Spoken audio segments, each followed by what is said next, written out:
Bill 2026.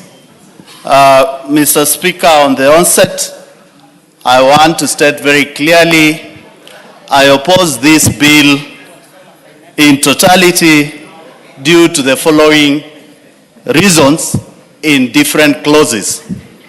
Mr. Speaker, yesterday we were treated to a drama whereby some members wanted us to give reasons why we are opposing the bill.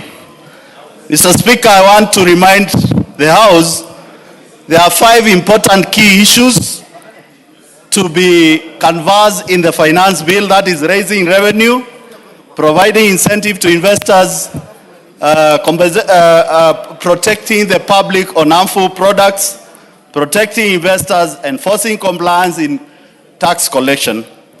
The bill contains various acts which we need to deal with, and that's why I want to dwell on, Mr. Speaker. That is the Income Tax, VAT Act, Excise Duty Act, Tax Procedure Act, Miscellaneous Finance Levies, and other related acts, Mr. Speaker.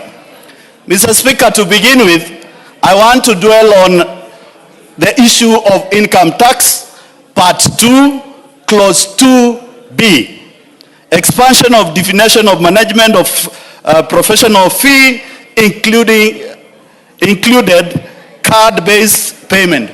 Mr. Speaker, why we are opposing to this clause, the bill proposes to expand the definition of management and professional fee, include interchange fee and merchant service fee, which raises the card-based payment. On that regard, Mr. Speaker, this cost translate will go up and effectively affect the industry of tourism, hospitality, which as a country we cannot afford to raise any other taxes on it, and therefore I oppose the bill in totality. Clause, Mr. Speaker, on the same breath of income tax, Clause 3, Section 5, which restricts tax expansion on gratuity payment to employees serving for the last 3 years. Mr. Speaker, this is a dangerous clause in this bill, which will definitely, Mr. Speaker, affect any employee who is having a contract which is less than 3 years. And Mr. Speaker, disadvantaging that Kenyan to receive his benefit after this proposal. Mr. Speaker, I want to urge members in this House, we are not just dealing with a proposed finance bill, we are dealing with the life of Kenyans, and therefore, due to this clause, Mr. Speaker, we don't have any other option to support this bill but reject it unless this clause is amended. Mr. Speaker, let's proceed to Clause 7 of the same bill, which introduced withholding winning and with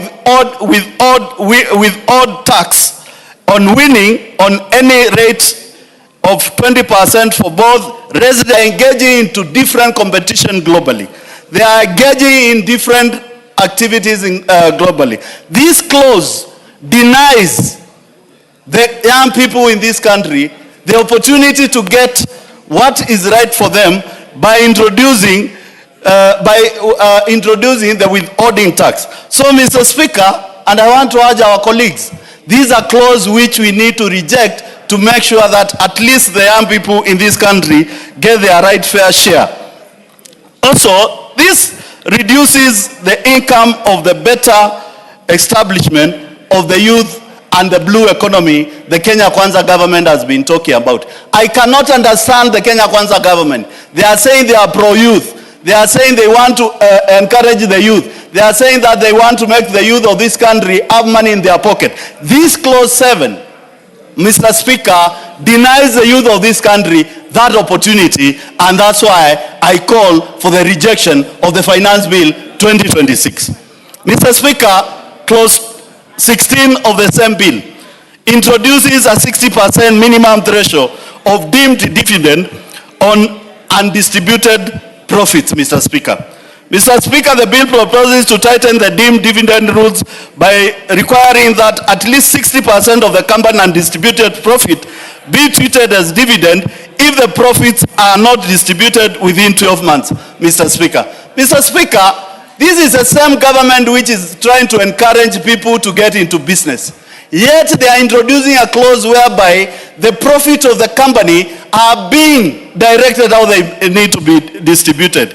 This will force business to redistribute dividend against their investment policy, and dividends are retained in the business for expansion, Mr. Speaker. Mr. Speaker, if you have a business today and you have some profits which have not been divided within the company, that money goes back, is plowed back to the company to make sure that the company grows. Mr. Speaker, with this clause 16, we cannot afford any more at any time and any chance to support this bill, Mr. Speaker. Mr. Speaker, there is a change of clause 18 and 19 in the same bill. Change in due date of filing taxes. Mr. Speaker, I don't want to dwell on that. Yesterday it was talked about, and Mr. Speaker, I can assure you, the change of date of filing taxes will definitely have an effect on work on audit funds, and may result to errors whereby people will start hiding the money the same government is looking for. These are clauses which calls for me to reject the bill. Mr. Speaker, clause 22. Removal of preferable withholding tax rate for East African citizens on dividend and on dividends.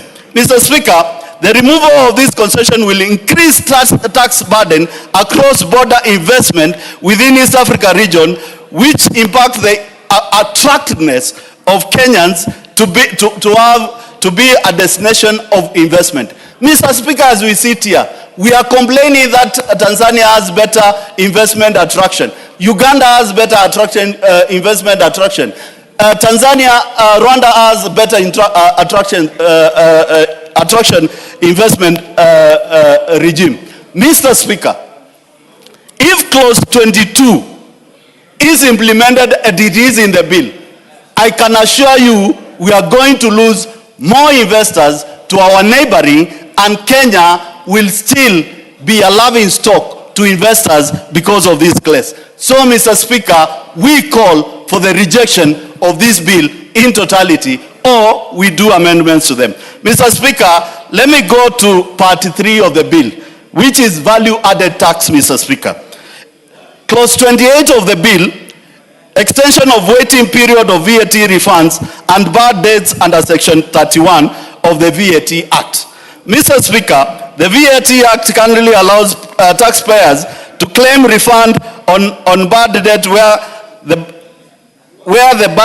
debt has remained unpaid for less than 2 years, Mr. Speaker, for supply, provide the claim which is made within 10 years. Mr. Speaker, this will deem business funds for investment, Mr. Speaker. The same logic, Mr. Speaker, the Kenya Kwanza government sings about creating an environment, bring a clause like this, which is killing Kenyan business in Kenya today, Mr. Speaker. Mr. Speaker, with clause 28 of the part 3 of the bill, we call for the rejection of Finance Bill 2026, Mr. Speaker. Mr. Speaker, under the same part 3 of VAT Act, which is clause 29, expansion of tax invoices reassurance requirement under section 42 of the VAT Act. This section requires only VAT registered person to issue a tax invoice for purchase of the time of making taxes supply. It is also limits members. Mr. Speaker, this clause calls again us as members to reject this bill. This may be result to heavy burden on compliance on small, medium enterprises, killing the same business, Mr. Speaker. Lastly, Mr. Speaker, is the issue of items being moved from zero rating to exemption, Mr. Speaker. Mr. Speaker, we have seen items being moved from zero rating to exemption, which has an effect on the moving of items from exemption, will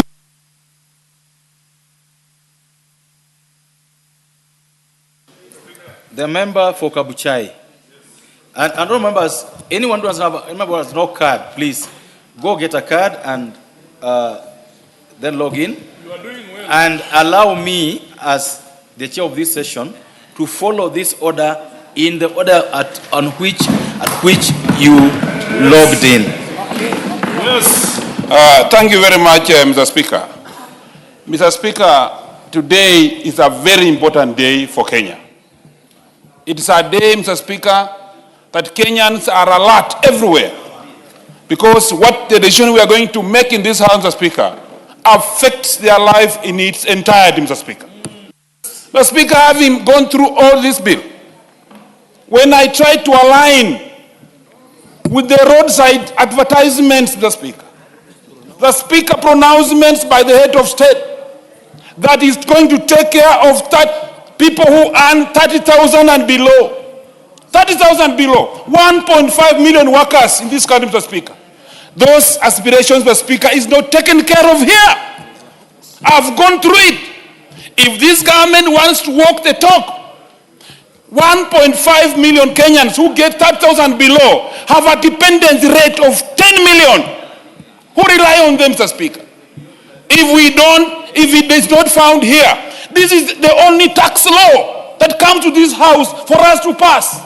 No one, including the minister, no one, including the director, can propose a tax law without this House passing the tax from the Speaker. So we are here, Mr. Speaker, to actually find out if it is not here, this thing must be thrown and rejected in totality.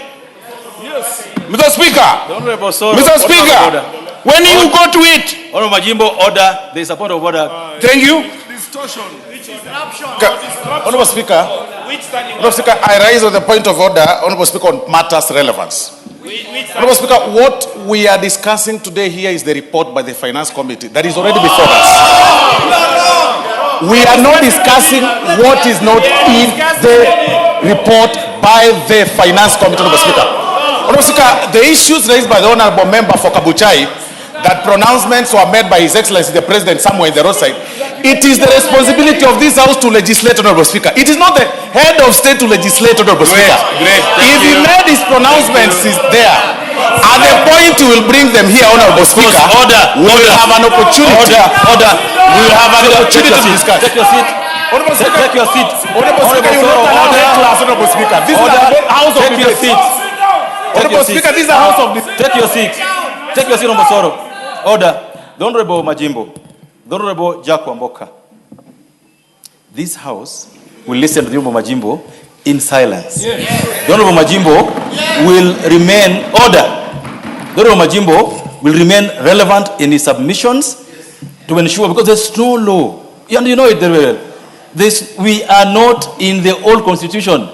We have a new constitution that give parliament powers. We don't order. We do not need the president to do anything for us to discuss any matter in this House. It belongs elsewhere, and you know that very well. So let's maintain decorum, and I expect all of us to be decorous in this morning sitting so that you can proceed with doing. Order. The Honorable Majimbo will be heard without any further point of order. Go ahead. Yes, thank you, Mr. Speaker. Mr. Speaker, I don't want to be tempted, because I'm a very good singer.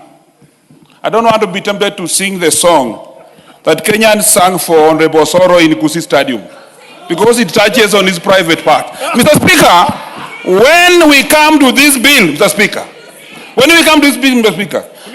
exactly, Mr. Speaker, Part A, Section 1, number 169, Mr. Speaker, which touches on mitumba in Kiswahili.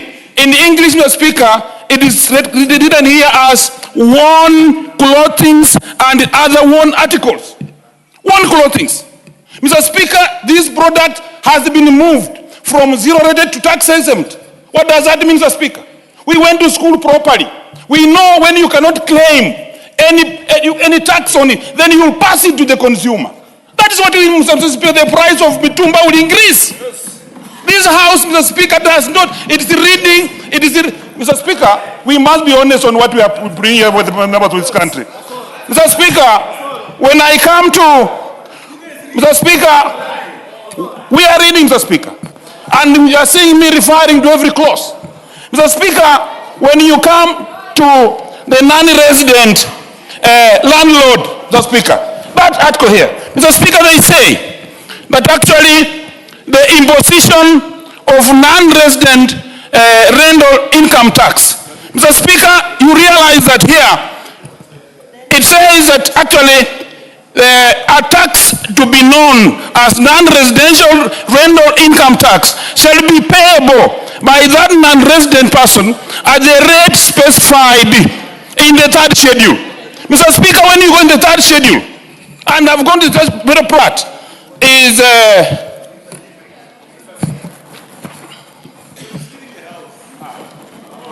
Mr. Speaker, the only clause that is close to that, Mr. Speaker, is C1. C1, Mr. Speaker. And on C1 it says, in respect of a rent premium or similar considerations for the use of occupation or removable property, 30%, Mr. Speaker, is payable. We want this committee to tell us, before the 30% that is imposing, what was that percentage before? It was 7%. Where the tenants were withholding, they are withholding the money for the purpose of KRA. It was 7%. In this document, Mr. Speaker, we imposed 30%. 30%, Mr. Speaker, means what? If you are paying rent of 10,000, Mr. Speaker, you will have to submit 3,000, Mr. Speaker. Honorable Soro, allow the Honorable Majimbo to finish his submission. You'll respond to him. You'll respond to him. Go ahead. Mr. Speaker, I will further inject, Mr. Speaker. When I'm injecting this sense, Mr. Speaker, the whole nation is watching us. This House is making the law for posterity. We must put Kenyans in their right position. And Mr. Speaker, Kenyans are not fools. When they watch and we read here, and we say that we have not imposed any tax on Mitumba, here on the floor of the House, and yes, it's put here in clause 169. Mr. Speaker, this puts us in a very awkward position. If Mr. Speaker, I heard well, the minister also reiterated that those Kenyans who earn 30% and below, 30,000 and below, 30,000 and below, they were going to be exempted from pay as you earn tax. Mr. Speaker, any law that deals with the tax must be brought here.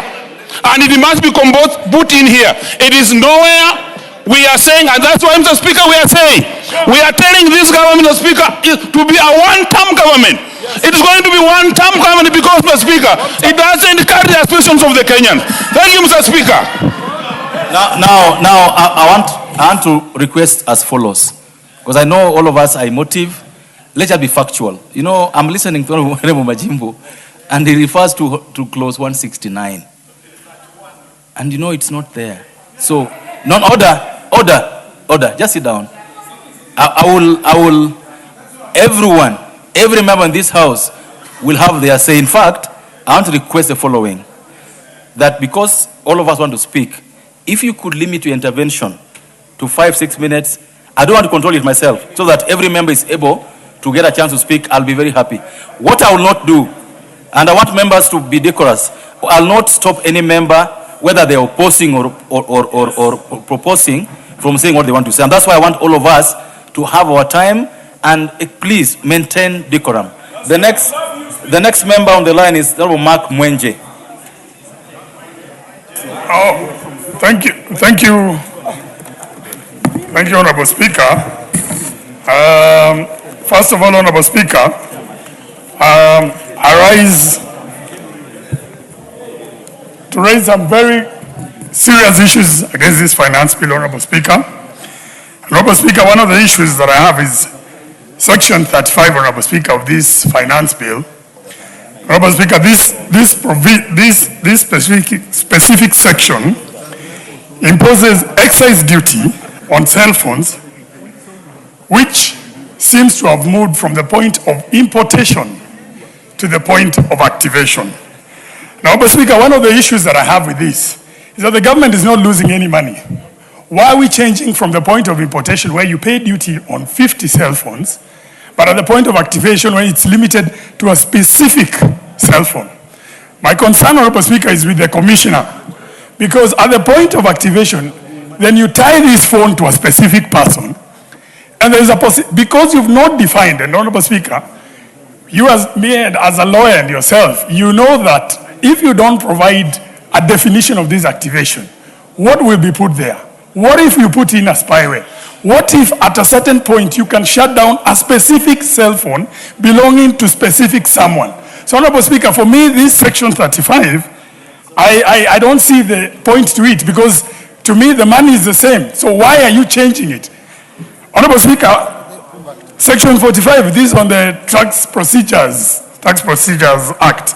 Now, this one I don't want to belabor it because it was spoken about yesterday, the issue of agency notice, Honorable Speaker.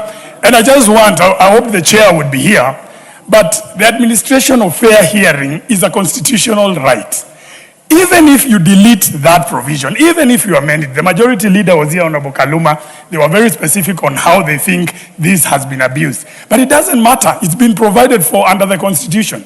So even if you delete this provision, I can assure you somebody will go to court and this whole thing will collapse. So we might as well not play around with something that we both know is going against the Constitution, Honorable Speaker.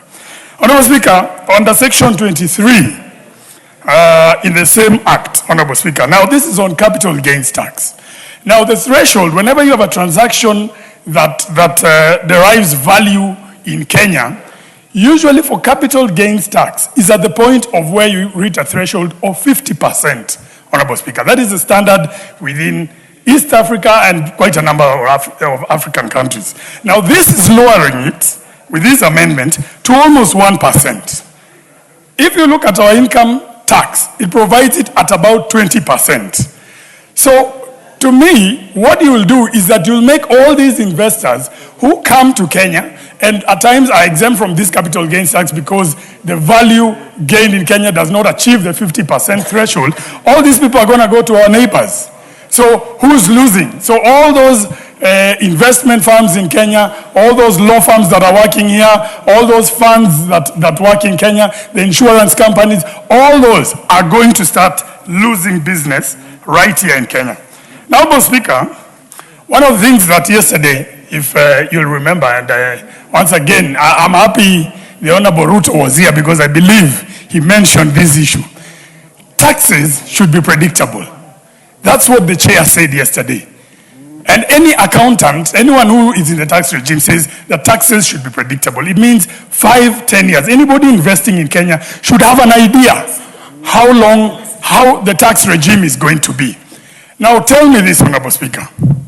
1.5% withholding tax on scrap metal, which the Honorable Mbadi, when he was highlighting the budget, mentioned right here. It's in this bill. Predictable it is to impose a tax in 2024, to remove it in 2025, to bring it back in 2026. How predictable is that? In 3 years, you've changed the tax 3 times. Now, let me tell you what's going to happen. Some of these companies, Honorable Speaker, for me, I'm talking even about my constituency. One of the largest steel-making companies, Tonoka, is in my constituency. What it means is that they will have to start the number of people who are working there. So it directly impacts the job from Kenya have left and have gone to Tanzania and Uganda, including one company from my constituency called EMCO.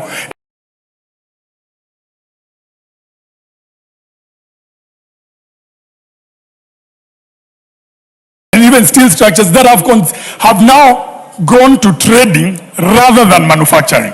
These are jobs that have been lost right here in Nairobi, right here in my constituency, and it's because of some of these taxes that are coming up. So that means, Honorable Speaker, some of our companies have now become trading companies. Honorable Speaker, there is a provision for ESC carve-out goods, Honorable Speaker. This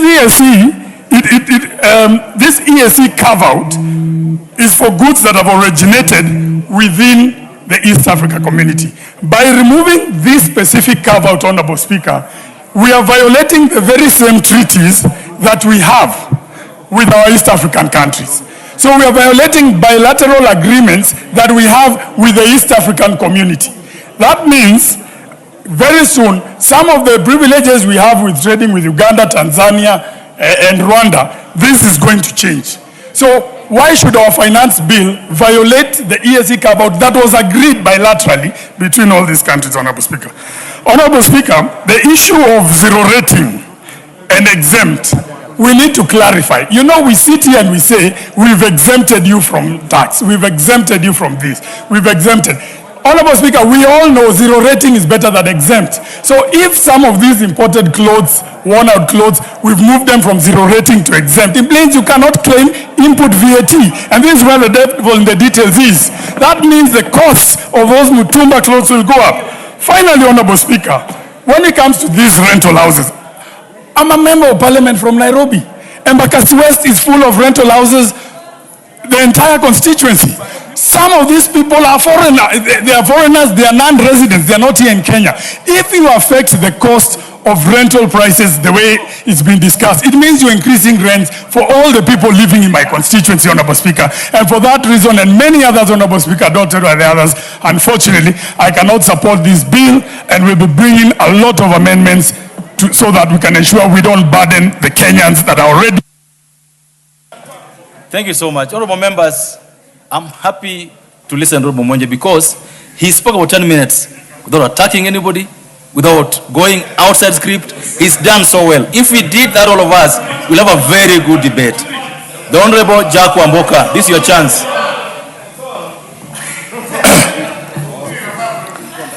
Thank you, Honorable Speaker, for the opportunity to speak. But first, let me make this clear, that we will debate in the way we deem fit and necessary, as long as it conforms to the laws of this House. So nobody should lecture us, Honorable Speaker, how to align our debates, how to debate, and on that, Honorable Soro, keep quiet. Honorable Speaker, I rise to oppose the Finance Bill 2026 in its present form. And let me say from the outset what this debate, Honorable Speaker, is not about. It is not about whether the state needs money or not, Honorable Speaker. Of course it does. Roads have to be built, Honorable Speaker. Hospitals must be stocked. And you know my pet subject of teachers. Of course, teachers have to be paid, teachers have to be hired, and police, and so forth, Honorable Speaker. My quarrel with this bill, Honorable Speaker, is how the government wants to raise the revenue, Honorable Speaker. When you read it closely, and not just in the headline rates, but in the schedules where the real work is done, this is a bill that will make life more expensive to ordinary Kenyans. And it does so quietly, Honorable Speaker. It's like cancer. It eats you quietly, but ultimately you are destined for death, Honorable Speaker. Honorable Speaker, my single biggest problem with this bill is that it hides price increases inside technical tax languages. Its favorite trick is to move essential goods from zero-rated VAT to exempt VAT. To most Kenyans, these two words sound the same. And of course, it's very mischievous, Honorable Speaker, of the government. They are not the same. And the difference is money out of pocket of the Mwananchi.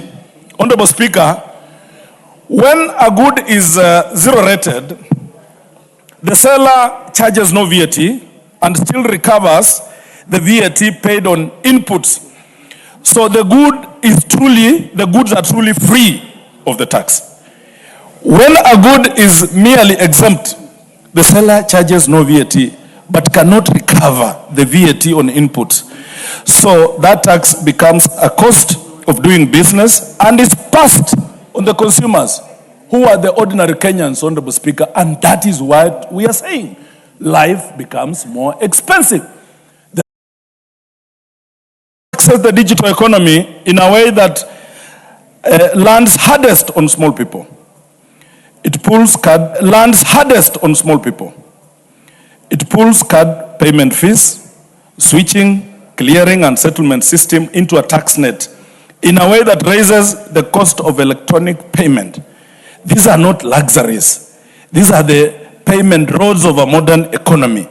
The trader receiving money on a card machine, the shopkeeper, the young person paying online, the citizen paying for a government service on their phone, all of them travel these roads, Honorable Speaker.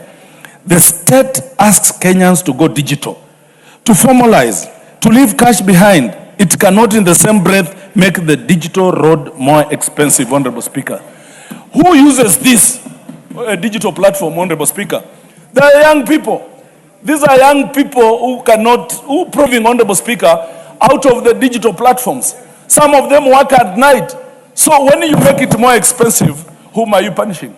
You are punishing the very mwananchi you promised that you will lift them from the bottom to up. And it has become now from bottom to bottom and to the bottomless bottom, Honorable Speaker. Honorable Speaker, and then there is a phone. The bill proposes a 25% excise duty on mobile phones, charged at the moment the phone is activated, Honorable Speaker. The phone is no longer a luxury in this country. And you know it. The phone may be a luxury to senior people in this country because you just need to call and receive. But for young people in this country, Honorable Speaker, the phone is a way to earn a living, Honorable Speaker.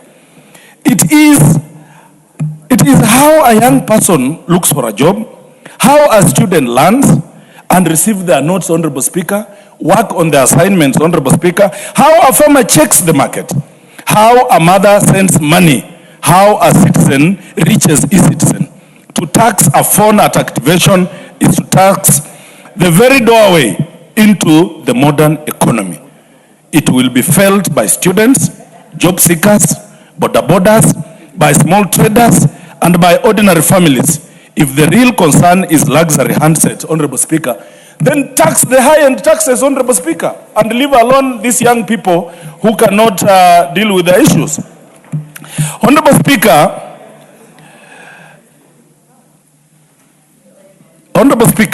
the question before us is, in the end, Honorable Speaker, a finance bill must raise finances in a manner that does not make life unbearable. In this case, Honorable Speaker, the finance bill that we are talking about makes life too difficult for every.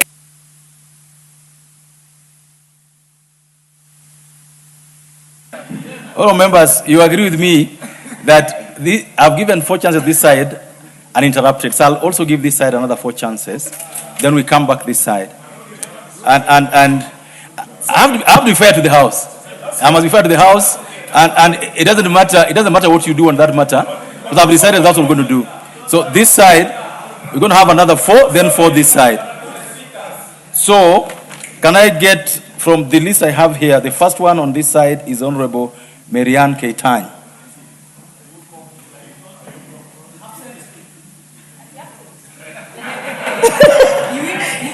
Thank you, Honorable Speaker. I know they are usually used to me sitting at the front there. Today, I decided to sit next to Honorable Mukunji so that we can converse a little. Honorable Speaker, I stand to support the finance bill that is laid before us. And the first aspect I would like to bring on the finance bill is the issue of exempt and zero rating of certain items, especially the items like the locally assembled manufactured mobile phones, electronic buses, lithium-ion batteries. The bill initially proposed that these items be moved from zero rated to exempt. But the proposals that have been put on this bill is that these items will go back or will be reverted back to zero rating because that proposal had been given in the Finance Act of 2023, and that therefore promotes this particular industry and ensures that these items continue to get more traction in the market, and therefore they become very affordable. The other issue I'd like to raise on this finance bill is the gratuity period that had been raised for people who are earning or who are on 3-year contracts. Initially, the bill proposed that gratuity be zero rated for a gratuity be paid to be exempted for employees who are on gratuity or about it was open for everyone. But for now, we've said that gratuity be charged on employees who are on a 3-year contract. And this would then propose that even for those employees who are on a 1-year contract, that can be proposed in the Committee of the Whole House, that employees who are on a 1-year contract can also benefit from the gratuity. The other issue that I would like, and I like to bring out here, is the issue on the scrap metal. You know, scrap metal is an area that has been used to kill a lot of our infrastructure, mainly things to do with copper cables and those infrastructures that assist a lot in our electrification, rail, and there's a proposed a proposal of a 1.5 withholding tax on the sale of scrap metal materials. One, this is going to regularize the market so that all sales of scrap metal will then conform to what is happening in industry. But more importantly, it also secures the scrap metal. Could we listen to the Honourable Member for Alda in reasonable silence? Thank you, Honourable Speaker. The one thing that it also does is that it also ensures that the scrap metal revenue that is going to be benefited from scrap metal dealers, the income from it is going to be regularized so that every person, every sales or every business then is able to pay taxes. And one thing, Honourable Speaker, that I notice is that many people don't want Kenyans to pay taxes, but we need the taxes to be able to run this country. And therefore, proposing the 1.5% withholding tax on sale of scrap. Order. Where's your card? Where's your card? No. I can't see it. Intervention in the House are not. In this House, you don't stand up and raise your hands. You put your card in. Proceed. Thank you. Thank you, Honourable Speaker. So the 1.5% on tax will also avoid and reduce revenue leakages that have been happening within the industry, because we want every Kenyan to be able to pay tax and be able to use the taxes, or the taxes be used to grow our economy and do the businesses or all those expenses that we put under the Committee of Supply, because we've already said we want to build roads and want to do many other things. The other issue, Honourable Speaker, is the issue of exemptions of many businesses that we are removing from tax zero rating to tax exempt. That basically is to help in the budgeting so that this budget deficit that we had. What is out of order?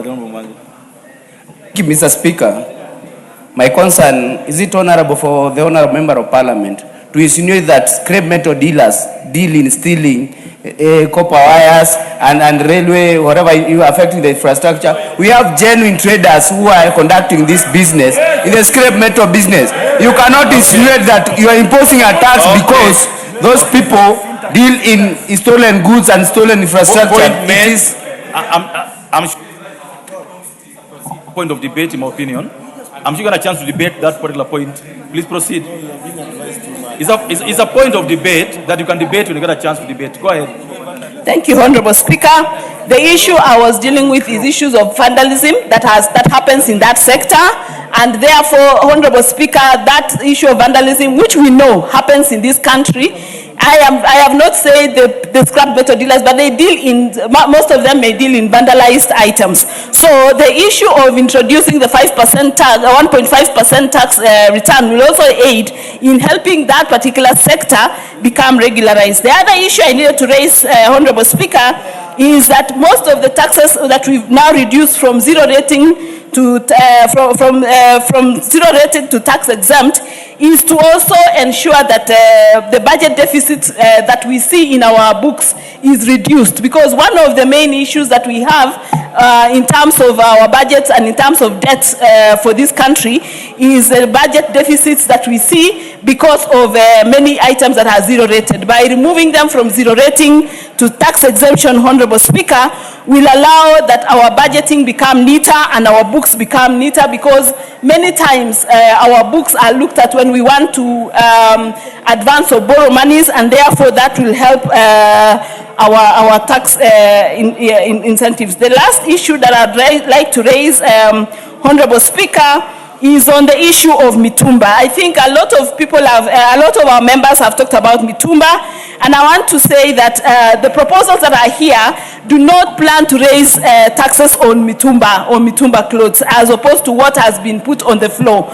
The proposals that we have here is not to raise any Mitumba. It is an issue that was raised by the sector, the association, but the committee also proposes that sector, we don't, the Mitumba, the taxes that were supposed to be levied are not levied on the Mitumba item. So we do not expect any price increase on Mitumbas as proposed or as mentioned in the House. I thank you, Honorable Speaker, and I support. Well said. The Honorable Soro, go ahead. This time not a point of order. This time was debate. Thank you very much, Honorable Speaker. Honorable Speaker, from the onset, I want to say that I support the report by the committee entirely. And I want to be very particular on the matters that have been raised by our colleagues. Honorable Speaker, this House has been told that the report or the proposal in the finance bill seeks to raise the tax, the tax on the 16% on Mitumba, Honorable Speaker.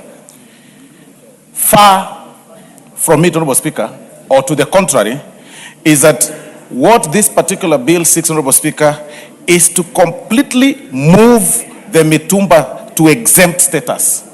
Currently, Honorable Speaker, people pay, or those vendors that deal on Mitumba clothes, Honorable Speaker, pay 16%. But looking keenly on the first schedule and the second schedule, Honorable Speaker, and in particular, I think clause 21, that has been deleted. It's no longer there. There is nothing called increase on the percentage of Mitumba imports, Honorable Speaker. So that is one of the lies, Honorable Speaker, that this House is being told. Honorable Speaker, this House has also been told about the non-resident landlord's tax. I need to say that again, because I've heard it and I almost believed it, that there is tax increase on Mitumba. Could you just please say that again? And I really hope that the honorable members are listening. And the Honorable Speaker, if you can protect me from the Honorable Majority Leader and the Deputy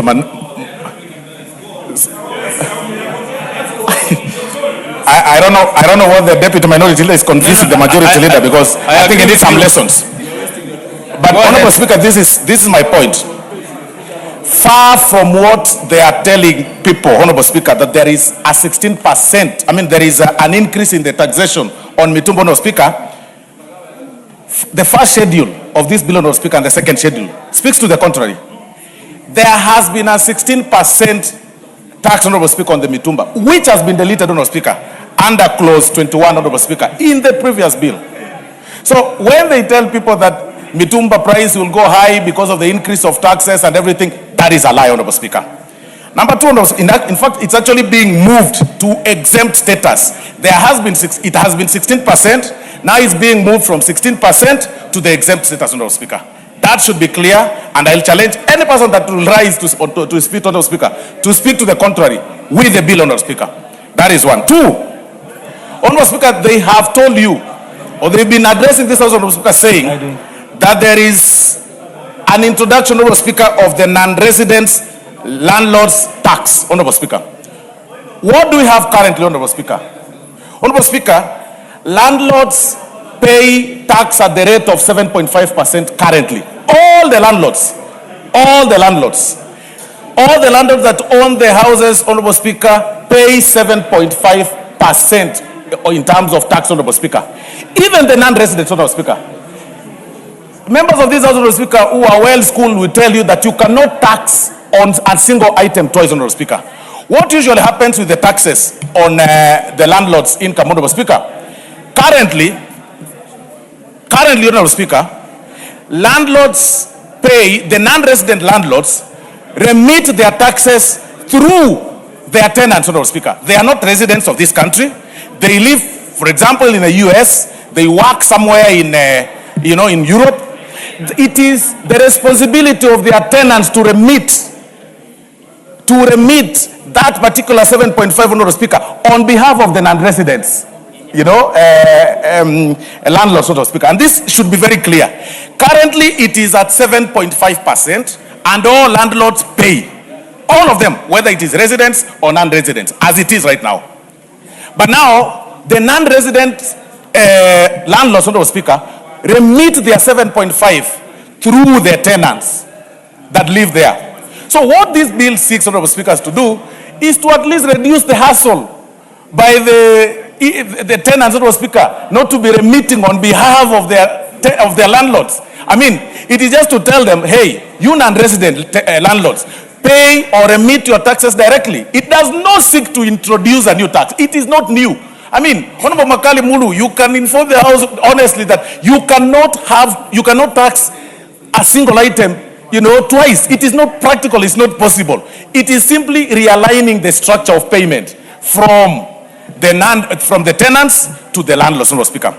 Honorable Speaker, there is also an issue that has been raised here about the gratuities, Honorable Speaker. This bill, Honorable Speaker, seeks to exempt employment gratuities from the income tax. And Honorable Speaker, it's very particular. Provided that the service contract covers a continuous period of at least 3 years. Honorable Speaker, honestly, why do you say reject something like this? How do you tell people that you are on contract, your gratuity is is being remitted? Of course, I mean you pay income tax on your gratuity after serving 3 years. This bill seeks to exempt them from that. You are telling them we are rejecting this. Are we being fair? We are moving, Honorable Speaker, to the next step, which is the committee of the whole House, Honorable Speaker. If any member here has an issue with that particular clause, Honorable Speaker, the only thing you will have an issue with is the reduction of that 3-year period, say to 2 years or 1 year, so that even those who are within the 1-year cap can be able to benefit from this. You can't just say, we reject this. How do you just reject a proposal of such nature, Honorable Speaker, when we seek to protect those people who are on contract, Honorable Speaker, from the meeting income tax? So, Honorable Speaker, there are so many things, Honorable Speaker, that I'm saying here, Honorable Speaker, that are all lies, Honorable Speaker. What this particular bill, Honorable Speaker, is also seeking to curb lifestyle assets by imposing a 50% excise duty on the excisable value of antique, vintage, and classic vehicles that are worth above 10 million. That at least, sort your bliss. Even as you bliss around the country, sort it. So, Honorable Speaker, looking at this bill, and I invite my colleagues to read. Because what my colleagues are doing, Honorable Speaker, in this House is dancing to the tune of an old song, which is long gone. That our work is just to reject. Honorable Speaker, that is no music anymore. That is not music anymore. Introduce something new. Challenge and say, this is not workable, let's work on this. But just saying reject, Honorable Speaker, and you're speaking to yourself. You are dancing to old music of 1980, Honorable Speaker, and nobody is listening to that guitar, Honorable Speaker. It is already long gone. This is the best proposal, Honorable Speaker. It is going to save this country. It's going to help the people, Honorable Speaker. Unless you want a tenant to remit taxes on the behalf of the non-resident, like Honorable Mbui was saying yesterday, Honorable Speaker, then, you want to continue adding the hassle by the tenants, Honorable Speaker. Let's be reasonable. It is one thing to oppose, but it's one thing also, it's another thing to be factual and place things on the table as they are, Honorable Speaker. Give us the best proposal. You are saying the gratuity should not be 3 years. Bring a proposal in the afternoon when we go for the committee of the whole House, or tomorrow, or whatever time that will be going, Honorable Speaker, and just say, okay, fine, reduce that income tax remittance, the exempt, from 3 years to at least 1 year contractual people, not just saying reject. With those many remarks, Honorable Speaker, I beg to support, and I know Honorable Kalasinga has learned something. At least I've read for him. Thank you very much. Well said, Honorable Cynthia Muge.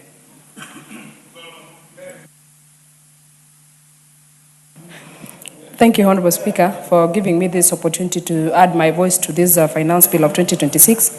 And Honorable Speaker, allow me to acknowledge the committee that has been able to sit through this very important document for a good number of days, and the suggestions and recommendations that they have given Honorable Speaker, I'm happy to see that the committee actually went through most of the proposals that were brought to its attention, and most of the lobby groups that were able to actually look into the matters and the issues that were raised under the finance bill, and they have been able to make comments in regards to the same. Honorable Speaker, I also want to acknowledge and be able to support the very progressive parts of this finance bill. If you have had an opportunity to look at this finance bill, you will realize that it has a lot of progressive parts, and it also has some parts that need to be looked into. Honorable Speaker, most of the time, the parts that need to be looked into normally overshadow the parts that are really progressive as provided into this finance bill. Honorable Speaker, if you look at the whole agenda and the whole objective of this finance bill, you can be able to see that it is trying to enhance the issue of tax administration. And Honorable Speaker, if you look at the specific articles of this particular clauses of this particular finance bill, you will realize, Honorable Speaker, that there are other wins for Kenyans that have been listed here. And Honorable Speaker, because I do not have the time or the luxury of time to be able to look into each of the clauses, I only want to speak to some of the issues, Honorable Speaker, that I have noted and I have been able to appreciate. Honorable Speaker, allow me to speak to the issue about the tax exemption on loans that have been taken for purposes of building houses or buying houses, Honorable Speaker. 360,000 Kenya shillings, Honorable Speaker, is not little money. It is a lot of money for someone who gets an exemption when they're trying to get a place for themselves so that they can be able to live. And you can be able to see that in Clause 10, Honorable Speaker. You also look at the introduction, Honorable Speaker, of a pre-populated tax return system. Honorable Speaker, most of the people and most of the business people that sometimes operate in these spaces, they do not have the technical know-how of what is needed of them or what they do is described as. And Honorable Speaker, this particular finance bill is actually introducing a pre-populated tax return system. Honorable Speaker, that will make compliance of tax returns better for the people who do business and even for the people who need to file their returns, Honorable Speaker. And that is highly appreciated from this particular finance bill of 2026, Honorable Speaker. That also ensures that we have efficiency and we also have reduced the tax compliance issues that we have been dealing with for a better part of our lives, Honorable Speaker. Honorable Speaker, we also have a very interesting provision here. It has been able to exempt excise duty on bottled water. You know, Honorable Speaker, most of the time when you buy water, bottled water in the shop, you wonder why you have to pay that amount of money around there. And Honorable Speaker, this finance bill has been able to address that issue that most Kenyans have been raising most of the time, Honorable Speaker. Again, Honorable Speaker, if you look at Clause 3, it has spoken to the issue of exemption of gratuity payment from the people who are retiring. Honorable Speaker, a lot of years previously, people who are benefiting from gratuity have had to pay a second tax on the same. And this finance bill, Honorable Speaker, is explicitly clear that we cannot continue taxing gratuity. And Honorable Speaker, this is a plus for the people who are retiring or the people who have been rendering services in this country. They can get their gratuity without being taxed a second time. That for me, Honorable Speaker, is a plus to the Kenyans in this country, Honorable Speaker. Honorable Speaker, I have had a lot of discussion regarding to clause number 4 that is speaking to issues of introduction of non-resident rental income tax, Honorable Speaker. Honorable Speaker, if you are not a citizen of this country and you have some property, Honorable Speaker, that puts some money in your pocket, it is only fair, if you ask me, Honorable Speaker, that you also substantially and fairly contribute to tax the tax contribution in this country, Honorable Speaker, so that we are able to then broaden our tax base. And Honorable Speaker, I don't think this is something that should be questioned. You know, some people and most of the members here, Honorable Speaker, have had an opportunity to travel to other countries. When you go to those other countries, Honorable Speaker, there is a lot of restrictions as to who and who can be able to acquire property, especially the developed houses, Honorable Speaker. There's a lot of regulations in that country. And I don't think, Honorable Speaker, it hurts anyone for the people of Kenya to also be keen enough to make sure that anyone who comes here to invest and is able to enjoy anything and income that comes from the investment here also fairly contribute to the tax of this country, Honorable Speaker. And I think that is progressive, Honorable Speaker, as much as there's a lot of discussion around it. I support it and I think it's really progressive. Honorable Speaker, I have also looked at clause number 29, which is speaking to the invoices for tax purposes. Honorable Speaker, there was a provision that said you must be registered to be able to do the issues of of tax remittance. Honorable Speaker, most people that actually do business that is actually supposed to be able to give to pay tax have been using the lack of registration as a reason why they cannot contribute to these taxes, Honorable Speaker. And Honorable Speaker, I think this particular provision of clause 29 is helping us, Honorable Speaker, so that everyone who is actually doing business and everyone who gets something from somewhere is also able to contribute to this country, Honorable Speaker. Again, Honorable Speaker, lastly, before I sit down, I have seen under clause number 31, the VAT at 16%, the normal percentage, Honorable Speaker. This one is going to help us under the public-private partnerships. You see that this finance bill, Honorable Speaker, has been able to speak specifically on the 16% VAT for any goods or services that are being brought around here so that they can help us or they can be able to deliver a service under the private-public partnership, PPPs, Honorable Speaker. And I think, Honorable Speaker, this is helpful because we need a lot of PPPs for us to be able to implement some of the projects that we have around here. Lastly, Honorable Speaker, you know, when you're looking at tax, at the tax issues, Honorable Speaker, the government, and especially the government of Kenya Kwanza, has also made commitments previously.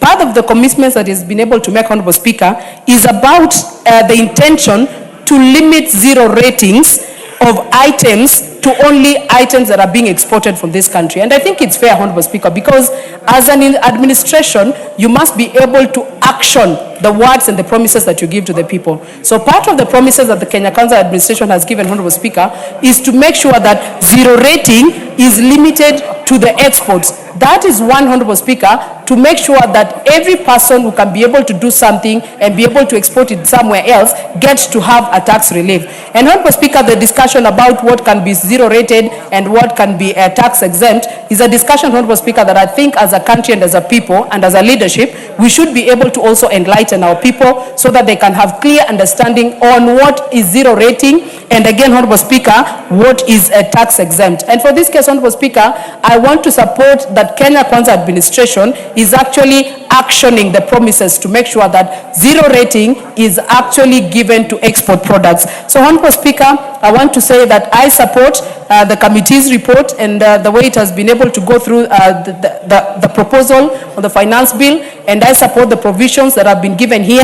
And the few provisions, Honorable Speaker, that we have a problem with is the reason why we are here today, so that we can sit during the committee of the whole house and be able to bring amendments that will then make those provisions a little bit more progressive than they are as we speak, Honorable Speaker. So I support the finance bill and I support the committee's report on the same. I thank you, Honorable Speaker. Thank you. Honorable members, today we have students visiting us from Chambogo Secondary School, Mwingi West constituency, Kitui County. We have students seated in public gallery from Jansil Junior School, Kajedo North, Kajedo County. We also have students from Al Ansaru Nursery and Primary School, Kamkunji constituency, Nairobi County. We got students in the Speaker's Gallery from Kilimani Senior School, Langata constituency, Nairobi County. They are all welcome to our proceedings this morning and to participate in what goes on, to see what goes on in Parliament this morning and in the afternoon. Thank you. Next, of the last four would be the Honourable Member for Tinderet.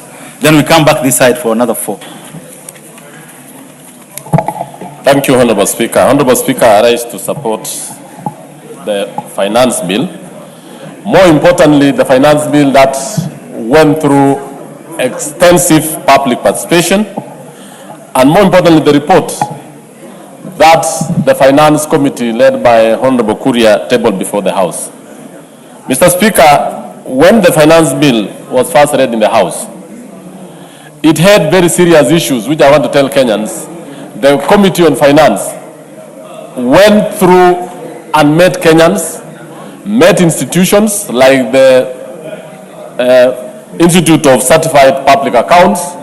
They met manufacturers. They met individual Kenyans who raised a lot of concerns which were actually in the bill. Honorable Speaker, the committee, in its wisdom, managed to listen to the issues raised by Kenyans. And I want to tell members here that it could be improper, Chair, it would be improper to actually read the initial finance bill tabled in the House without proposals from the committee. Madam Speaker, the purpose of this finance bill actually is to address the issues, and the report itself to address the issues that Kenyans raised across board. The Finance Committee, led by Honorable Kuria, moved across over 13 counties, and they met, they listened, and finally tabled a report in the House.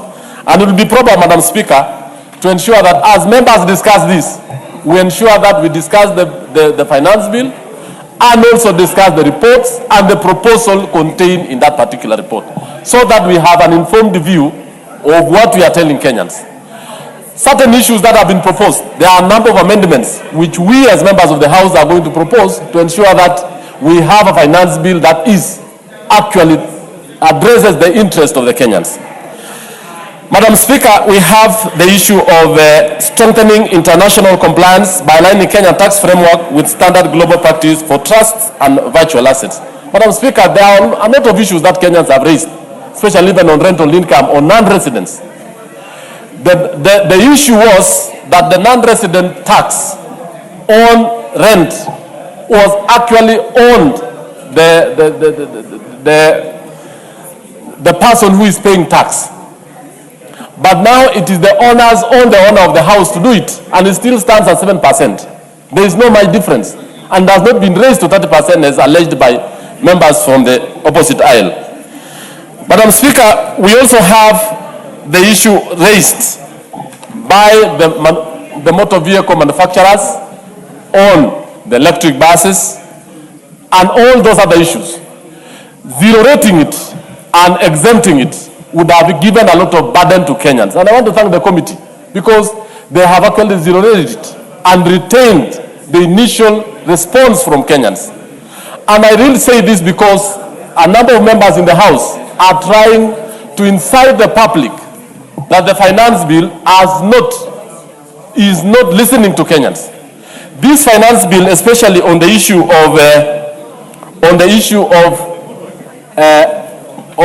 raised, especially the issue of batteries, solar batteries, locally assembled phones, electric vehicles, have all of them be zero rated, but they are not being exempt because we don't want to burden Kenyans anymore. And this is something that everyone needs to know that. And this is a proposal that has been placed before us. And I'm asking members from this House to support the proposals of the committee. Honorable Speaker, we have business groups. They raised alarms that reaching 60% dividend distribution. There was a proposal in the tax bill that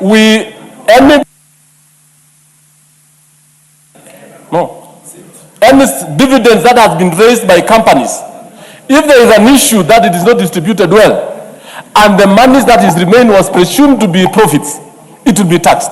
But the committee made a very, very important decision to delete the whole of it.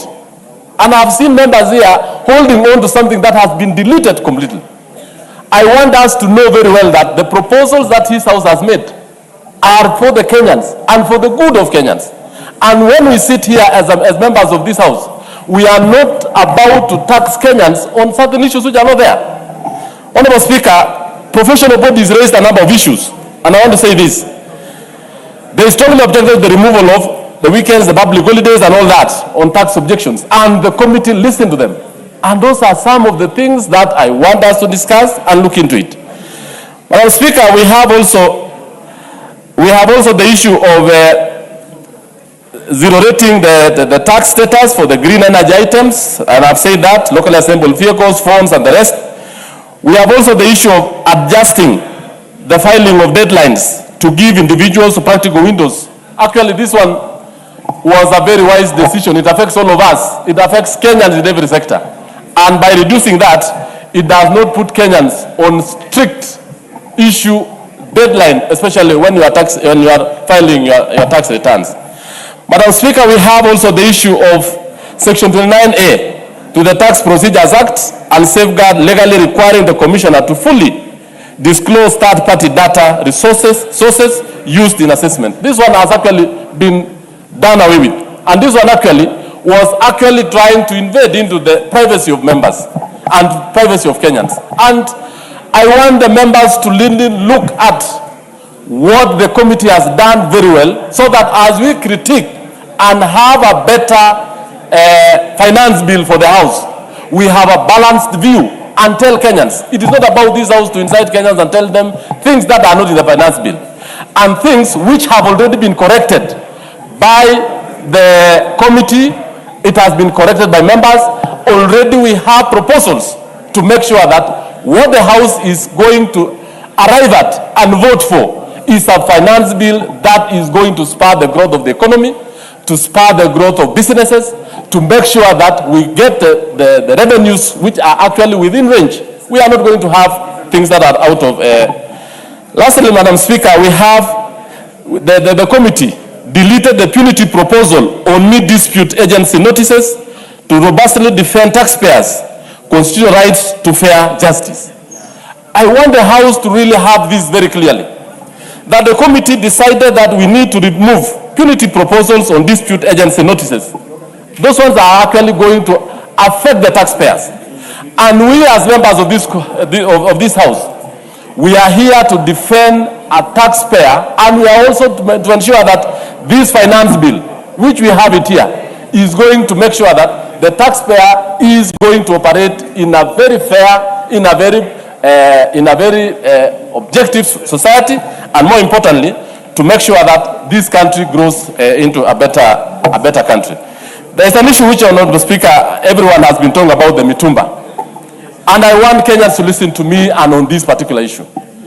Every other time, Kenyans have been paying 16% on mitumba. But this time, it has been exempted.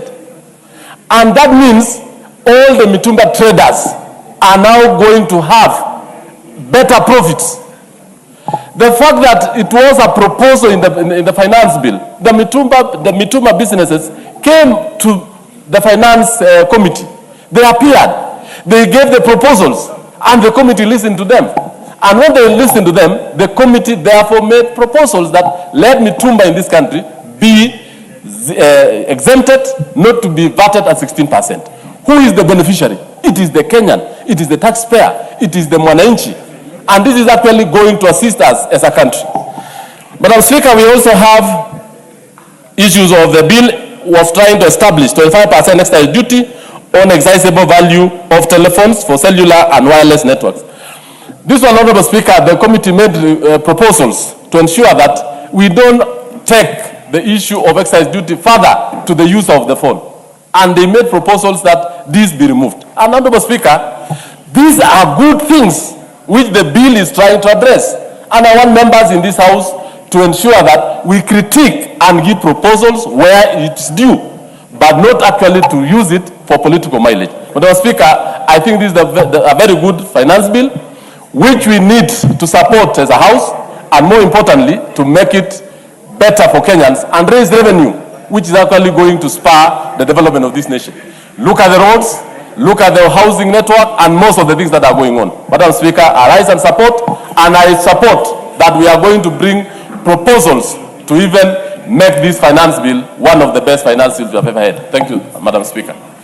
Very well, honorable members, there is a lot of kindly don't lift up your hands. I have you here on this screen. We have a lot of interest. If we keep it short, a lot of us can be able to speak. Honorable member for Kitui Central, Makali Mulu.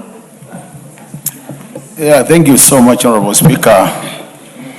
Honorable Speaker, I also want to add my voice into this important discussion. Honorable Speaker, I've been seated here since yesterday, listening to contribution by honorable members. And Honorable Speaker, I think it's important we put a few things to perspective so that members can debate from an informed position. Honorable Speaker, this finance bill, this one, the green one, is a product of the executive. What did the executive do? They went through their own public participation, and this bill went through the cabinet. And it is after the cabinet's approval that now it found itself into this House. So what does it mean, Honorable Speaker? It means the intentions in this bill are what the executive intends to do to the Kenyans in terms of taxation, Honorable Speaker. Now, after coming to the House, Honorable Speaker, it was tabled and handed over to our Finance and Planning Committee. What did the committee do? They conducted their own public participation, and as a result of that public participation, we have a committee report. This committee report has not been adopted by this House.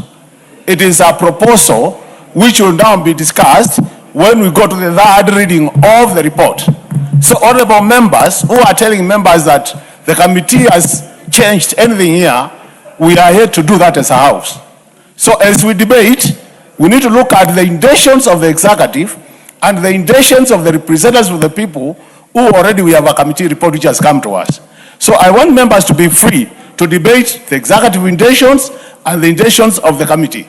Now, honorable members, this finance bill is going to amend a number of other acts of parliament, starting with the Income Act, VAT Act, Tax Procedures Act, and what it is doing, it is amending those other acts which are existing. So on the basis of that, for you to appreciate what is in this bill, you need to look at the original bills. And unless you compare the two, you are not likely to get it right. Honorable Speaker, it's important to remind the honorable members that this country has a document called Medium-Term Revenue Strategy, which provides a roadmap in terms of what we are doing with our revenue collection. And it's important you look at the macro environment under which we are operating. And that is the document which provides that environment.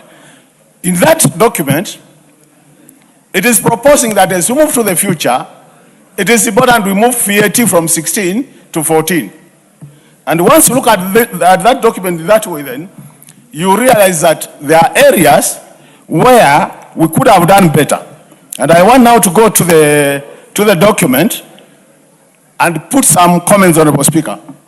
Where this economy is today, Honorable Speaker, any government which cares about the economy and the growth of the economy is a government which should be thinking about putting more money into the pockets of people or allowing businesses to have more cash flow, so that on the basis of that, Honorable Speaker, then you can grow the economy. Otherwise, in a situation where you are taking more money from the pockets of the Kenyans, or you are restricting businesses in terms of cash flow, then you are not doing this country, you are doing the country a disservice. Honorable Speaker, I want to comment on a number of clauses. And for me, the punchline, Honorable Speaker, is where we are talking about putting people into the pocket, money into the people's pocket. And any proposal, Honorable Speaker, which is not putting money into the people's pocket, Honorable Speaker, then it's a proposal which should actually be rejected. The first one, Honorable Speaker, when you look at the bill, Honorable Speaker, initially, people would want to claim tax refunds on bad debt after 2 years, Honorable Speaker. What has this bill proposed? It is proposing that you push that, Honorable Speaker, to now 3 years. The only reasoning behind reducing the period from 3 years to 2 years, Honorable Speaker, was to push more cash to the businesses in terms of cash flow, so that they're able to do more activities. Now, when you extend that to 3 years, Honorable Speaker, automatically, Honorable Speaker, it means then business will not have enough money, and then they will have cash flow challenges. And as a result of that, Honorable Speaker, then you will be restricting the economy you want actually to grow. The second point, Honorable Speaker, which is critical. If you look at the clause talking about moving items from zero rating to tax exempt, Honorable Speaker, a number of items have been pushed under that clause, Honorable Speaker, and that is clause 31. Honorable Speaker, clause 31 of this bill lists a number of items. And I want honorable members to realize this. Anytime you move an item from zero rating to VAT exempt, when it is zero rating, it means you can claim VAT on the inputs to that item.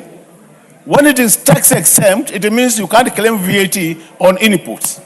So immediately you move it from zero rating to tax exempt, automatically then you make the item more expensive, because the earlier VAT on inputs will be pushed to the consumer, Honorable Speaker.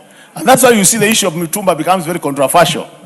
I know my colleague has said Mitumba is not being taxed.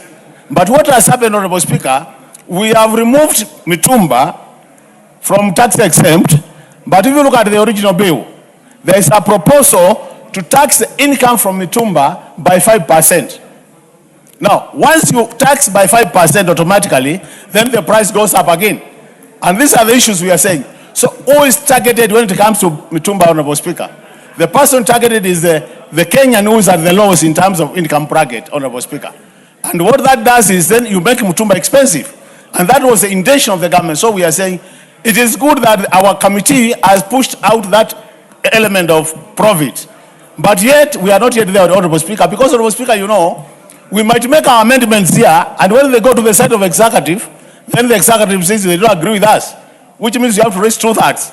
If we don't raise 2/3, Honorable Speaker, then the bill remains as it is. And that's why we are saying, members, it is important that we realize we have to be careful, Honorable Speaker, that we are likely to see the price of Mitumba going up, depending on what the executive will do with our recommendations to change the bill. The other item, Honorable Speaker, is the item of rent, Honorable Speaker. We do agree that we have been paying rent at a uniform rate of 7.5% tax. Now, what this bill proposes is, if you are an non-resident, you will be able to pay 30% of the income which comes from that rent. The question is, I'm non-resident, but my house is in Kenya. Or my mall is in Kenya. So the people using this mall or my house are Kenyans. If I've been making $1 million shillings in a month, and the cost goes to by 30%, I have no choice as a business person, but I'll push some of that cost to the tenant. And that's what we are saying again, by pushing more cost to the tenant, you'll still be getting more money from the tenants. And that means you'll be making things worse instead of improving them. So, honorable members, this item, while it looks very beautiful, honorable members, it is an item which will become controversial. Dr. Makali, there is a point of order from Honorable Ruto. Thank you so much, Madam Speaker. With due respect to my senior and my good friend, Dr. Makali Mulu, who is a well-known economist, I think on this part of non-resident rental income, profit out of it, we have to agree that these two people cannot compete together, a resident and non-resident, in the sense that the profits that are generated by non-resident shall be repatriated. So the order is, he has to be, the point of order here, Madam Speaker, the point of order here, Madam Speaker, is that I want to invite my senior in that aspect, knowing that the profits that are generated here to be repatriated is going to discourage economy, and you cannot have the two together to compete together. Order. We must provide an avenue for the local, for the resident. Honorable Ruto. Thank you. Honorable members, we had done very well, and we had actually done very well. Honorable Makali Mulu, yes, treat that as a point of information which you had not agreed to. Honorable Speaker. Continue. Honorable Speaker. It is a point of debate. Continue with your submission. Honorable Speaker, what I wanted to say is this, irrespective of who owns the house or the mall, it is a Kenyan who lives there, and immediately the cost of that taxation goes up, that will be transferred to a Kenyan. That's what I was saying. The third point, Honorable Speaker, is the issue of VAT on digital services. That is, anytime you transact through your card or M-Pesa, this is supposed to be increasing, Honorable Speaker. Automatically, another good point of money being taken from people's pockets and not helping the economy in terms of growth, Honorable Speaker. Honorable Speaker, there is a very controversial matter here, Honorable Speaker, and I want members to listen to me. This matter of the Commissioner of KRA determining your tax assessment through third parties or through other information, Honorable Speaker, is a matter as a house we need to really take time and think about it. Because what it means is that they can use that data, give you a tax assessment, which might not be real, and by the time you start appealing, then a lot will have happened. And in a country where, Honorable Speaker, these things, we know what happens in this country, this is a matter we need to take that and think through. Honorable Speaker, as I conclude, the issue, because I can see my time I'm getting short of time, Honorable Speaker. There is an issue of, Honorable Speaker, the issue of tax brackets. When I look at the committee report, a number of our stakeholders recommended that we review the tax brackets, and I think the whole thinking was the 30% which was promised. Honorable members, if you want to put more money to the people's pocket, and if the committee is really helping us as members of parliament, it is important we factor in new tax bracket bands so that 30,000 Kenyans who are earning less than 30,000 can pay lesser tax as it was promised by the executive. I submit, Honorable Speaker. Thank you so much. Very well. Honorable member for Mavoko. If you're not in the house, Honorable member for Kitui Rural. Thank you very much. Thank you very much, Madam Speaker. I've been seated here since yesterday, and each side is taking. Honorable members, order. You cannot purport to do the speaker's job. Yes. At all. Honorable member for yes. Kitui Rural, you're on the floor. Yes, Madam Speaker, I've been seated since yesterday, but I will request members to look at the clauses critically. Being a member of Finance Committee, I know what we have done to what members feel they are clauses which are offending. But we also need to look at the clauses, two sides. One, what Mheshimiwa Makali has been talking about, the non-residents, and what Honorable Ruto has been talking about on the same. But you have to know when you become a non-resident, if you are away for 183 days, you become a non-resident. But the issue is, if I do put up a house in Tanzania, for example, and I'm supposed to pay 30% of the income as tax, as a landlord, I have three options. One, I can bear the tax. Two, I can apportion the tax. Three, I can transfer all the tax to the tenant. But who is the tenant there? It's a Tanzanian. So in this case, the tenant is a Kenyan. So I think it's important we look at this thing, both sides, so that we reduce some of these clauses. Madam Speaker, I've been part of the process of this finance bill, but what I've realized is that nobody really, very few people are talking about the good things in this bill. Madam Speaker, clause 3 talks about tax exemption on gratuity payments to employees who are serving more than 3 years continuously. This clause has two elements. One, it has a bad side because it disadvantages employees who are having contracts of less than 3 years, and it also has its own advantage because it encourages employers to give contracts of more than 3 years, and is an advantage to the employees because they have a longer contracts. Now they can go to the bank to borrow and invest or develop their whatever. So I want us, when we are looking at these clauses, we look at the positive and the negative side. Madam Speaker, clause 20, it talks about the exemption from tax on benefit paid due to death. For example, if somebody dies and he has a pension, he's in a pension scheme, that benefit to the dependents, to the beneficiaries, is being exempted by clause 23, which is a positive thing. I mean, we need also to look at some of these things. Madam Speaker, clause 24B is proposing to reduce corporate tax on investors, non-resident investors in petroleum sector. Madam Speaker, you know how much we have been affected by the conflict in Iran.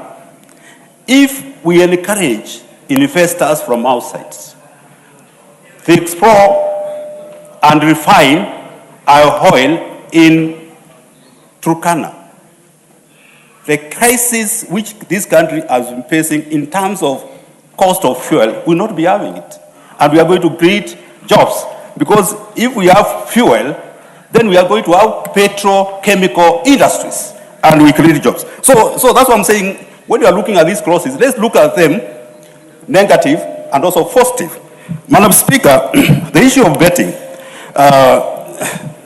20% tax on betting winnings, it has negative and positive side because it is trying to deter gambling. But you see, when we are out there, the youth, they are saying this is part of their income because they are not employed. In fact, I remember in Kilifi, we were told that nyinyi waheshimiwa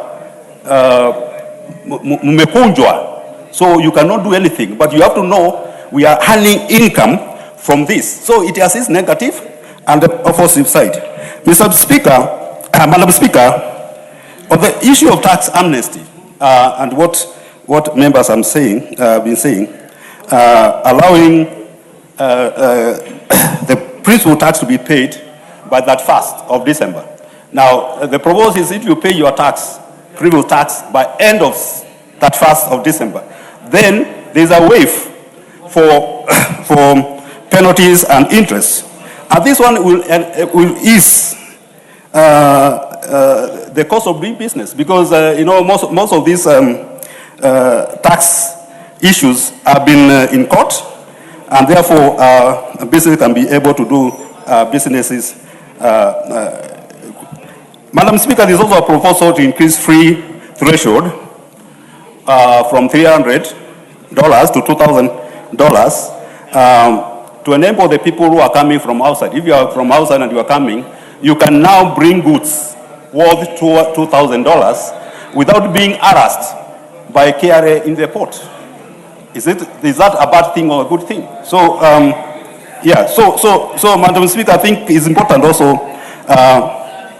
But however, there are also clauses which are offending, and as a committee, we have looked at them, and we have proposed amendment to these clauses. One of them is the proposal of 6% minimum threshold for undisputed dividends. Meaning what? Meaning, if you don't dispute your dividends, KRA will assess you and say 60% undisputed, you should dispute it. And therefore, they will tax that one. And therefore, that one is interfering. As much as KRA want to raise revenue, which is a positive thing, but it's interfering with the investment policy of a company. Because most of the companies, the small ones, want to retain dividends and reinvest so that they can expand. Madam Speaker, close to 2018, the issues of filing taxes, whereby those who have new returns, they are supposed to fill in 1 month. After the end of the financial year, they are here. And basically to fill for 4 months. The good thing with this is that government will get taxes early.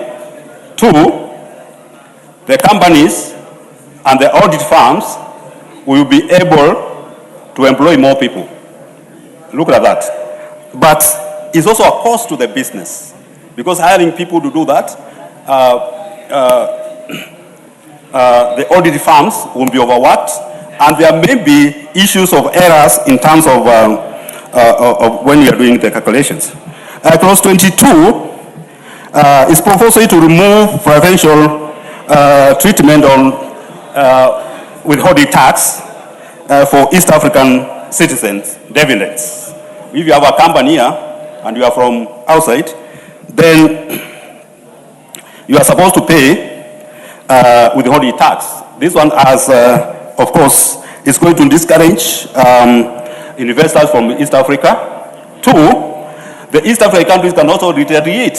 They can also put taxes on our companies. And Madam Speaker, I think we have the biggest investors in East Africa. They are Kenyans, so we also have to be very careful with that. Madam Speaker, on the issue of refunds, clause 28, being reduced from 2 to 3 years, and this is something which we have been debating on refunds, especially the refunds on VAT refunds, on inputs.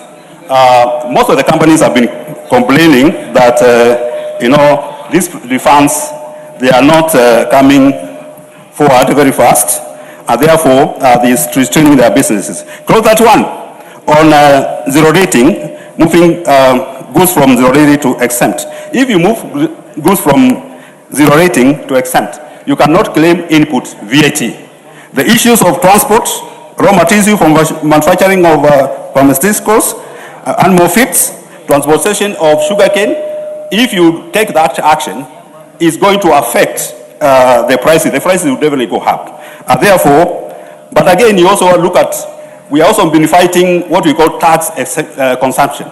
I mean, at 2024, tax consumption in this country was 510 billion shillings, which is quite a lot. Your time is up. Member for Kegumo.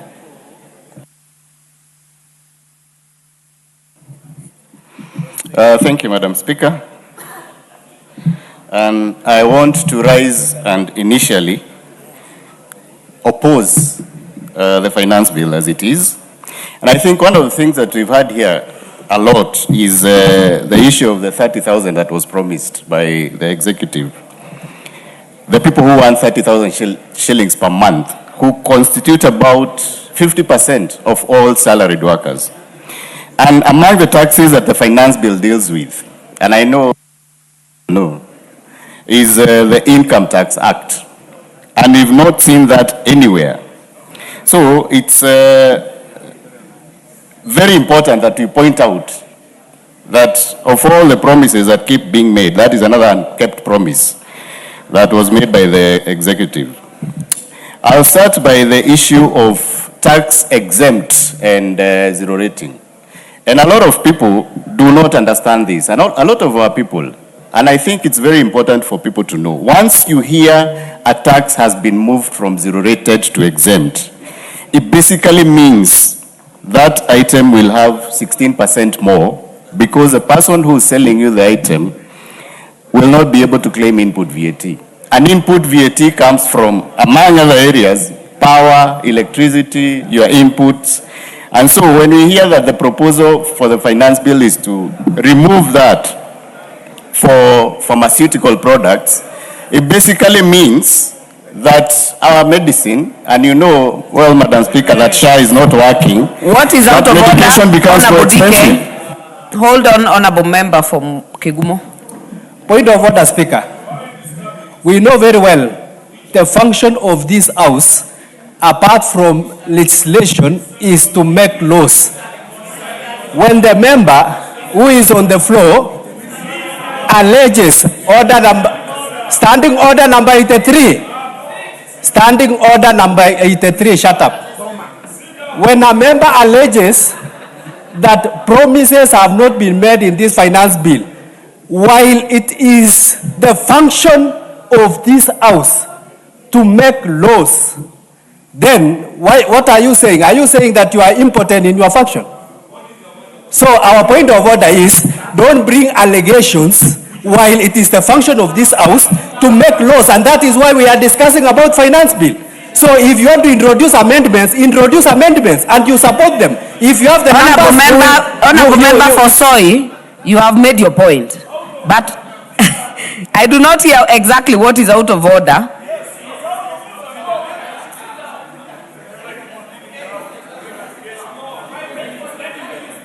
Honorable Member for Kegumo. Yes. Did you mislead the House in the matter the member of Soy has? I simply said that, let me tell you something, Madam Speaker.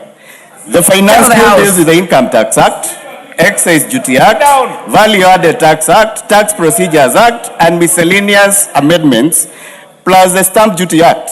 So if the executive, because this document comes from the executive, it's from the Treasury, if they really wanted to deal with the issue of the taxes, they would have brought it. They would have amended the Income Tax Act. And that's what I'm saying. So you cannot, in fact, as you correctly said, his point is pointless. Honorable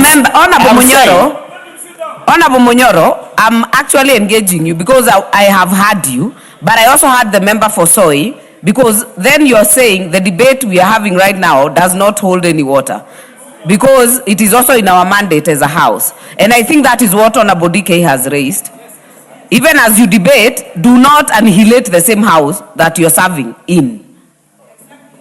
Thank you, Madam Speaker. I think it's an issue of misunderstanding. I will bring the amendment. You support it, Honorable DK.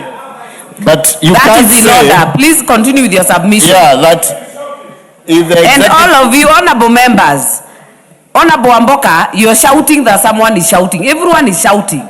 And sometimes even the speaker is not able to hear exactly what to rule on. Can we just be having decorum? Let us hear the member for Kegumo. Please protect me from Honorable DK. I'll appreciate. Again, a lot of English was used on this issue of funds. And I remember the CS for Treasury visiting shops in downtown Nairobi, explaining to people why they were consolidating those taxes. And I think our people are really not interested in what tax is where. What he should have explained is whether if this tax is consolidated, the fund will be cheaper or more expensive. That is the only point that Kenyans want to understand. So we've been taken round and round and round from excisable, you know, Osoro, you know, I'm an expert on this thing, my friend. I understand it.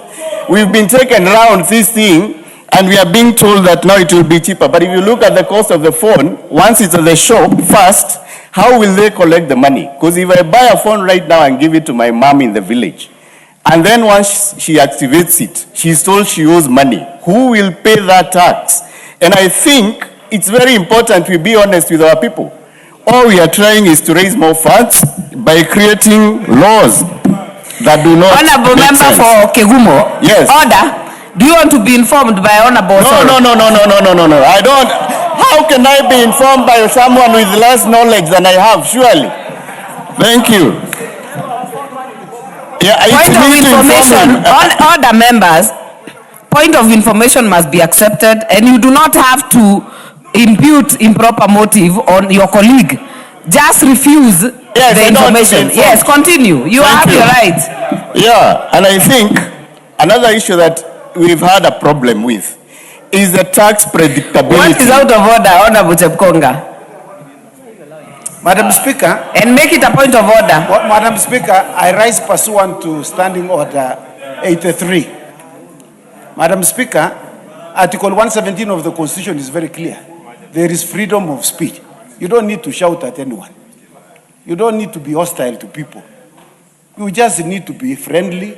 We are... What is out of order, Honorable Chepkonga? Madam Speaker, I am speaking on issues of accuracy, Mr. Speaker. Madam Speaker. Madam Speaker, the Honorable Munyoro is my very good friend. And he knows I'm his good friend. He knows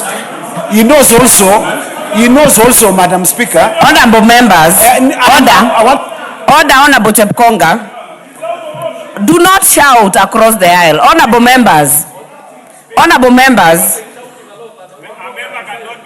you cannot, I have already said that, you cannot be shouting. But honorable members, my screen is full. So many of you want to contribute, but we keep wasting time on non-issues. Honorable members, if you rise on a point of order, make it a point of order. Yeah, Honorable Chepkonga, you've already taken 1 minute. You've not said what is out of order. Continue, Honorable Munyoro. Thank you, Madam Speaker. And please add me that time that has been taken away from my contribution. I wanted to say that we've had excise proposal of removing or changing the tax on ceramics from 50 shillings per 500 kgs to 50 shillings of the excisable value. And I think that also increases the cost of building. And I know as we continue saying that we are trying to protect the common person, we cannot obviously be taking more money from their pocket as we continue bringing new tax measures. The other thing that has brought a lot of contention here is the removal of VAT on clothing from 16% to exempt. Again, it just means that if you sell clothes, you won't be able to claim your tax. And that also means people will pay more. And this, Honorable Speaker, you remember, is we've been increasing taxes throughout this regime from when we started in 2022. And this tax predictability is where I'm going. With the scrap metal tax, we changed it in 2023. And I was privileged, I was part of the committee. We changed it in 2023, 2024. Again, we've changed it in 2025. 26. It just means that no one can be able to predict properly, even if you are doing a business plan or you want to invest in that industry, where the tax will be next year. And again, we passed a bill here that tax should be predictable. The minimum years we should have is at least 3 years so that someone can be able to plan. And currently, if you are an investor and you come and invest in this country, it means that you will come with a tax regime this year, invest, and then next year, before you even finish construction, it's changed. And that makes it very hard to do genuine business. Scrap metal dealers are business people. They are genuine. Someone called them thieves. They are not. They are people who actually earn an honest living. They should have a predictable tax regime. They are business. They pay taxes. We've also introduced withholding tax on dividends from Honorable member for Honorable member for Keses, point of information has to be accepted. Honorable Munyoro, do you want to be informed? You said point of information. Honorable Ruto.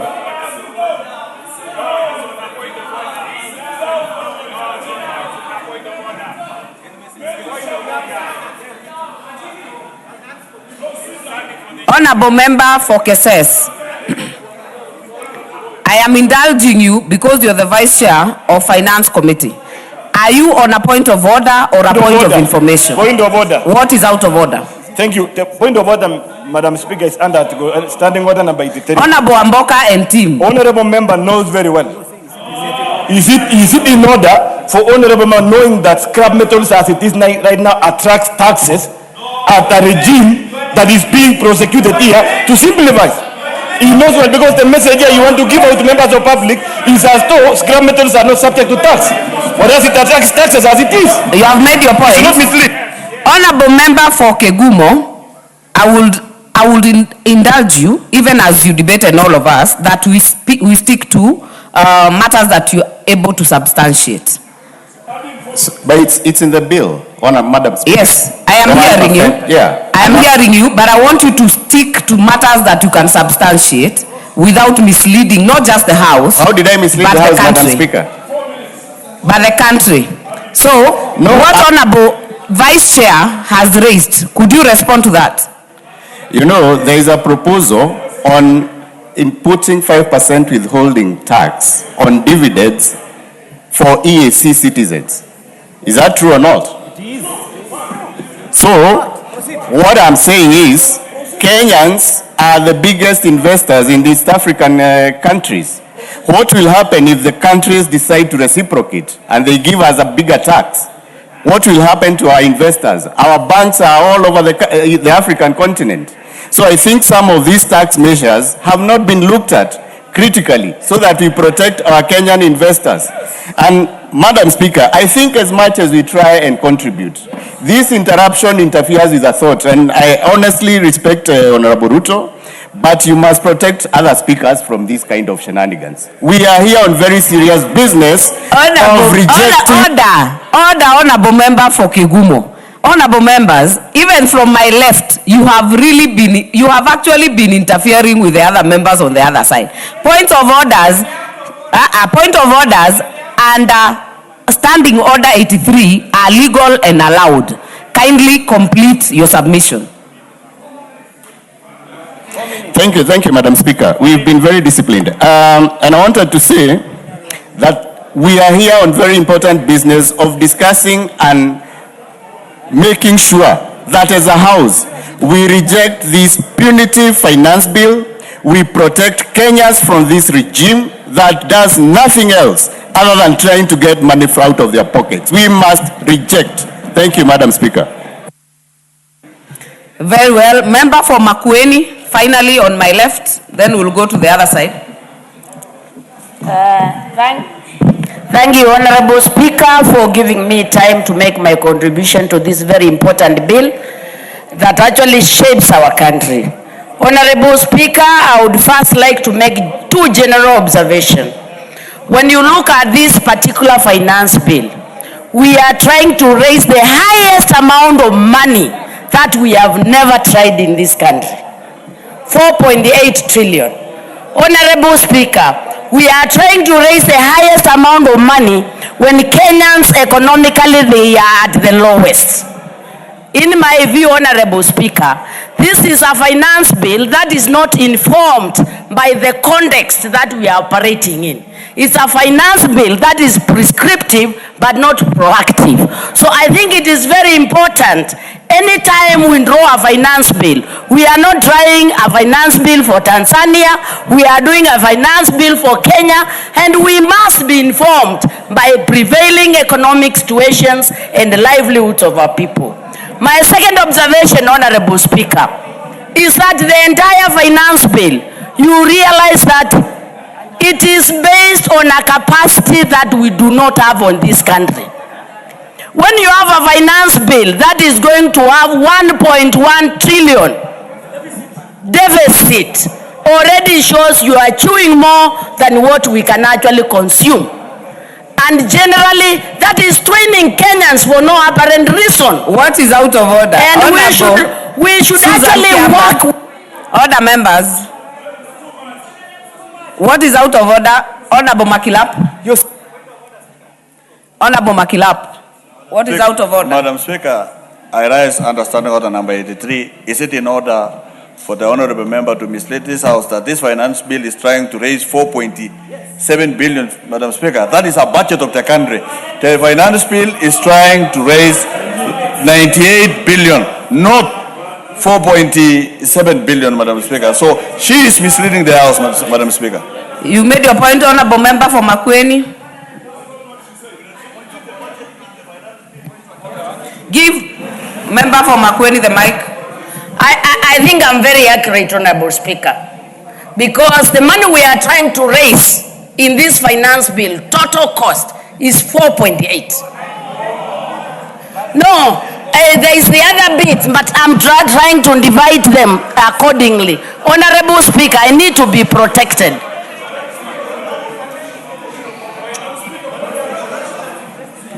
Honorable member for Makueni, do you want to be informed by Honorable Amboka? Of course not. Yes. Honorable members, that shows you how you are accepting information without even hearing who the member is. Honorable Wamboka, you have the floor. Yes.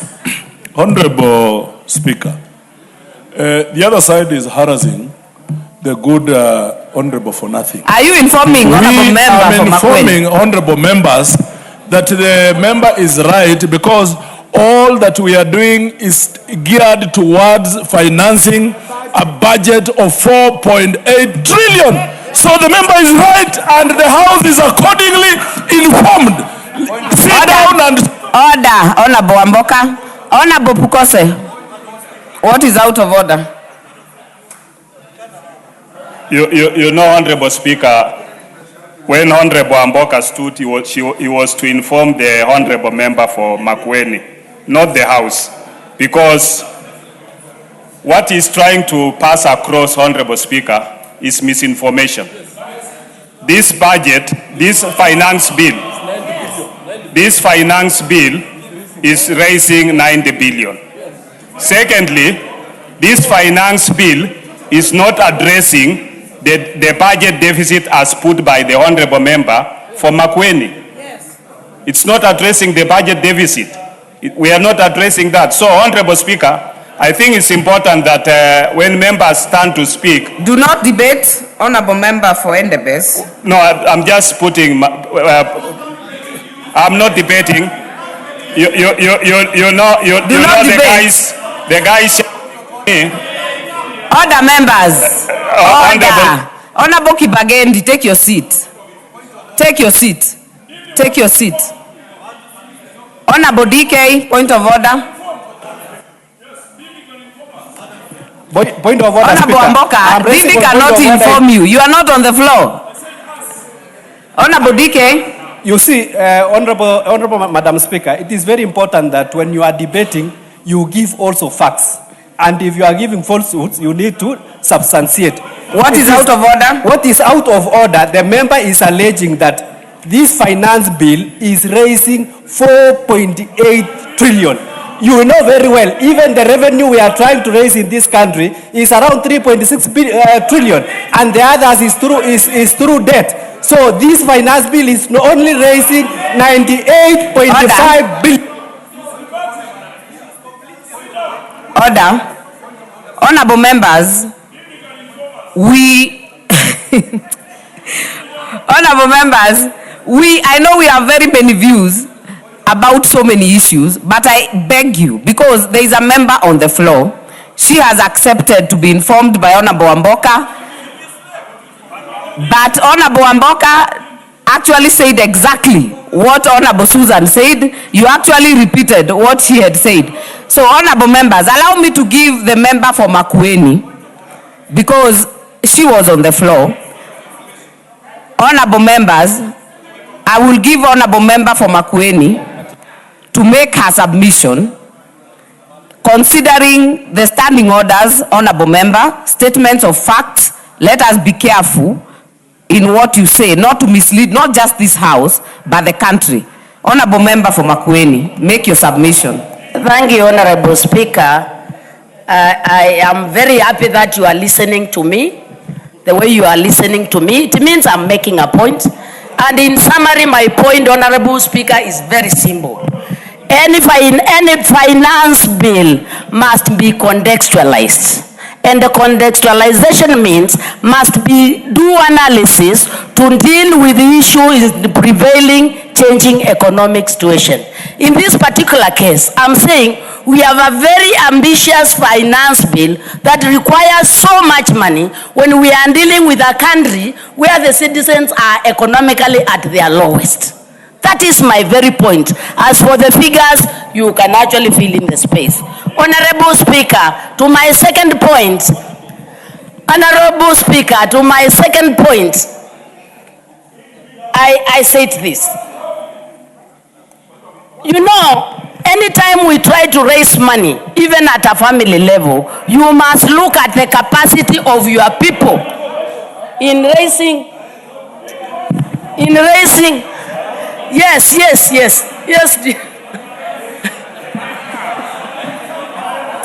Honorable member for Makueni, by forfeiting your remaining 1 minute. How can I have 1 minute? You want to be informed by member for Kiharu. Yes, but Honorable Speaker, it's not 1 minute. You have accepted the information. Member for Kiharu. Yes. Honorable Speaker, thank you very much for giving me a chance to put more information on what the member has stated. And first of all, I want to request all members here that no one is a repository or a depository of facts in this house. We all have different views. Because as the member has put it very clearly, we have a budget of 4.8 trillion shillings. On the revenue side, there is ordinary revenue, there is A&A, there is grant, and there is, Honorable Speaker, the deficit. And it is only a deficit based on this house passing, Honorable Speaker. As we debate this finance bill, Honorable Speaker, members can actually come up with innovative ideas on how to raise more revenue, on how to raise more A&A, so that there is actually no deficit. So the entire amount we are dealing with is actually 4.8 trillion Kenya shillings, Honorable Speaker. And it is important for the members who are near me that we also respect the views of all members. Because the member from Makueni is actually making a very credible claim in this. Dende Nyoro, you have made your point. You have made your point, and the reason I've allowed Honorable Susan to make her point is because I am inclined to let as many of you speak, because we are here for that. We are here for that debate. So, honorable members, because my screen is still full, if we agree to keep it short, so many of you will have time to speak. Member for Makueni, kindly complete your submission. Thank you, Honorable Speaker. The second point is based on the VAT on digital financial platforms. That is the Fulisas and all that. You see that when we have VAT on these financial platforms, most of the poor people access money from these platforms. They are not even included in the form of banks. So raising money on this financial platform is denying our people, the very poor, access to financial services. Honorable Speaker, no country that is serious and denies money to the very poor. Bearing in mind, since the Kenya Kwanza government came into power, they did away with the Women Enterprise Fund, Youth Fund, Asla Fund, so the local people have no money to access. Now you are adding injury by now wanting to add VAT on financial services, meaning the poor will have no access to financial services. This is seriously suffocating the economy. Honorable Speaker, I have not heard anything significantly and explicit. Your time is up, member for Makueni. Honorable members, before I give the next person on the floor, allow me to recognize in our gallery today, Siwot girls, I think senior school, from Kuresoi South, seated in the speaker's gallery, from Nakuru County. On behalf of myself and the House, and of course your Member of Parliament, Honorable Chanui from my county, we welcome you to the House to observe the proceedings of this House. The next chance will go to the Member for Marsabit, Honorable Naomi Wako.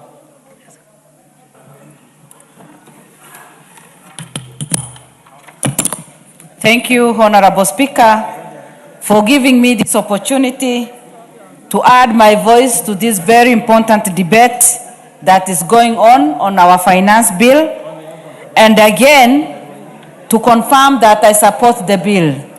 Honorable Speaker, I also want to congratulate the committee members who have given their attention to this bill and the entire process. I was going to read the report, Honorable Speaker, and what encouraged me most is the recommendation made by the committee members. Honorable Speaker, the committee members have suggested that we retain the strategic zero-rated VAT status for green energy items like locally assembled mobile phones and agricultural inputs.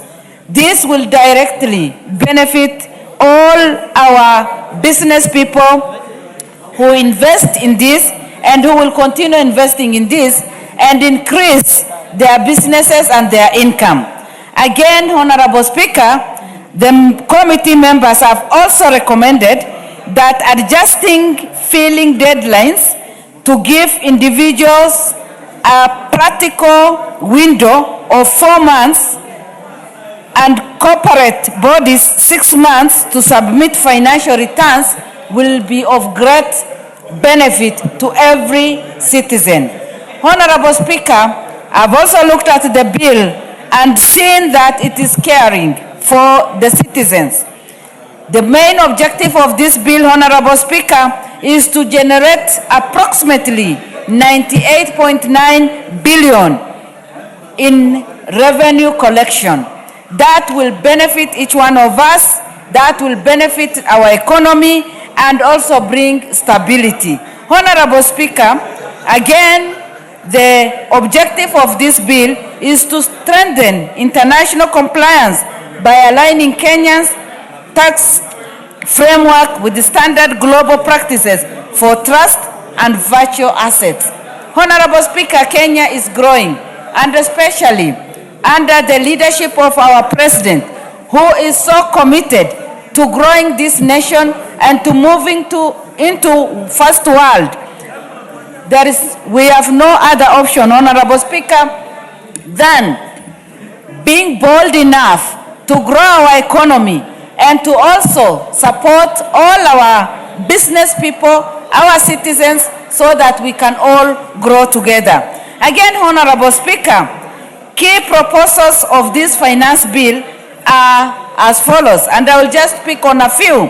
Offering massive relief to workers by exempting employment gratuity from income tax provided to service contract covers a continuous period of at least 3 years. Honorable Speaker, many people who are working at the end of their term or their contract, they look forward to receiving their gratuity, and exempting this from income tax will give all the employees a big relief, and we will encourage Kenyans to work, and when it comes to receive their payment, then we have taken care of them because of exempting employment gratuities from income tax. That will help us to make sure that their whatever they will receive will not be interfered with. They will receive their package and they will benefit, and that will comfort them and also encourage them and motivate them. Again, Honorable Speaker, on value, the bill promotes green mobility, a technology by adding electric buses, bicycles, and others. This will caution Kenyans again, Honorable Speaker, because many of us will get into that and also benefit because we will be able to use less money in fueling and other things. Again, when you look at that, cautioning local industries and the health by exempting scrap metal inputs for animals' feeds and also raw material. Honorable Speaker, many of our citizens work in this area and also earn their income from this. And by cautioning local industry, we will be able to help Kenyans to support their businesses and also grow, because when they grow, the nation grows. When they grow their businesses, our economy also grows. Again, Honorable Speaker, this bill, you can clearly see from the bill that the bill is aiming to protect agricultural supply chain, and the bill introduces VAT exemption on transportation of sugarcane from farms to milling factories.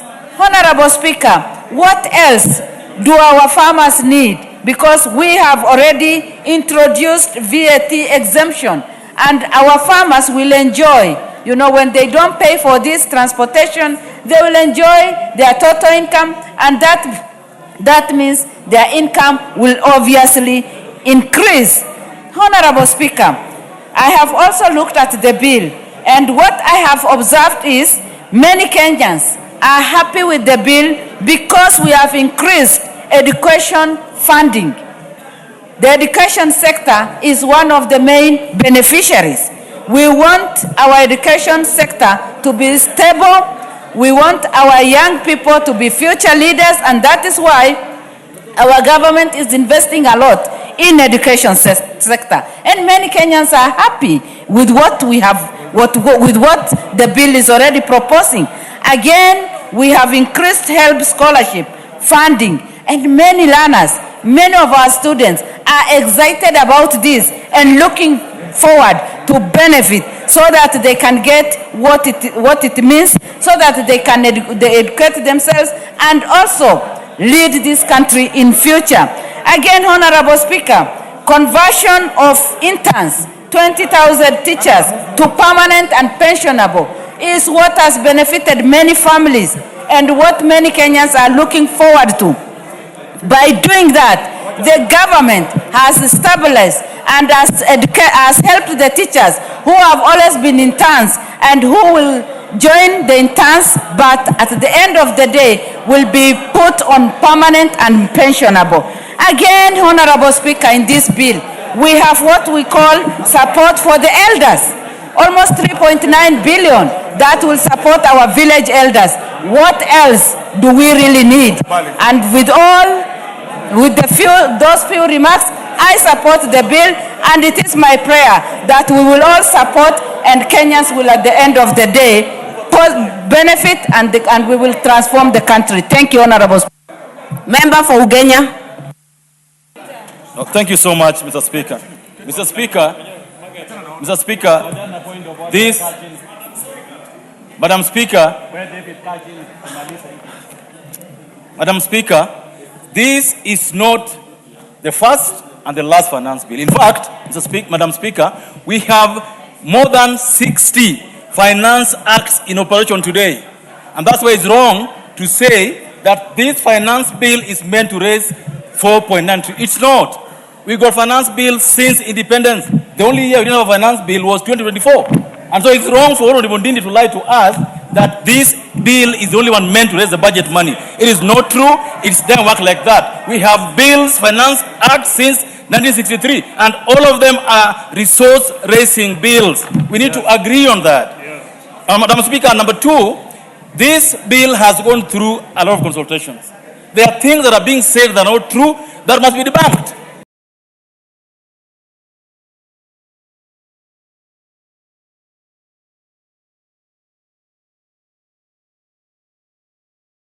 Madam Speaker, on telephone purchases, we are reducing tax on telephones from 55% to 25%. Yes. We are simplifying the purchase of phones.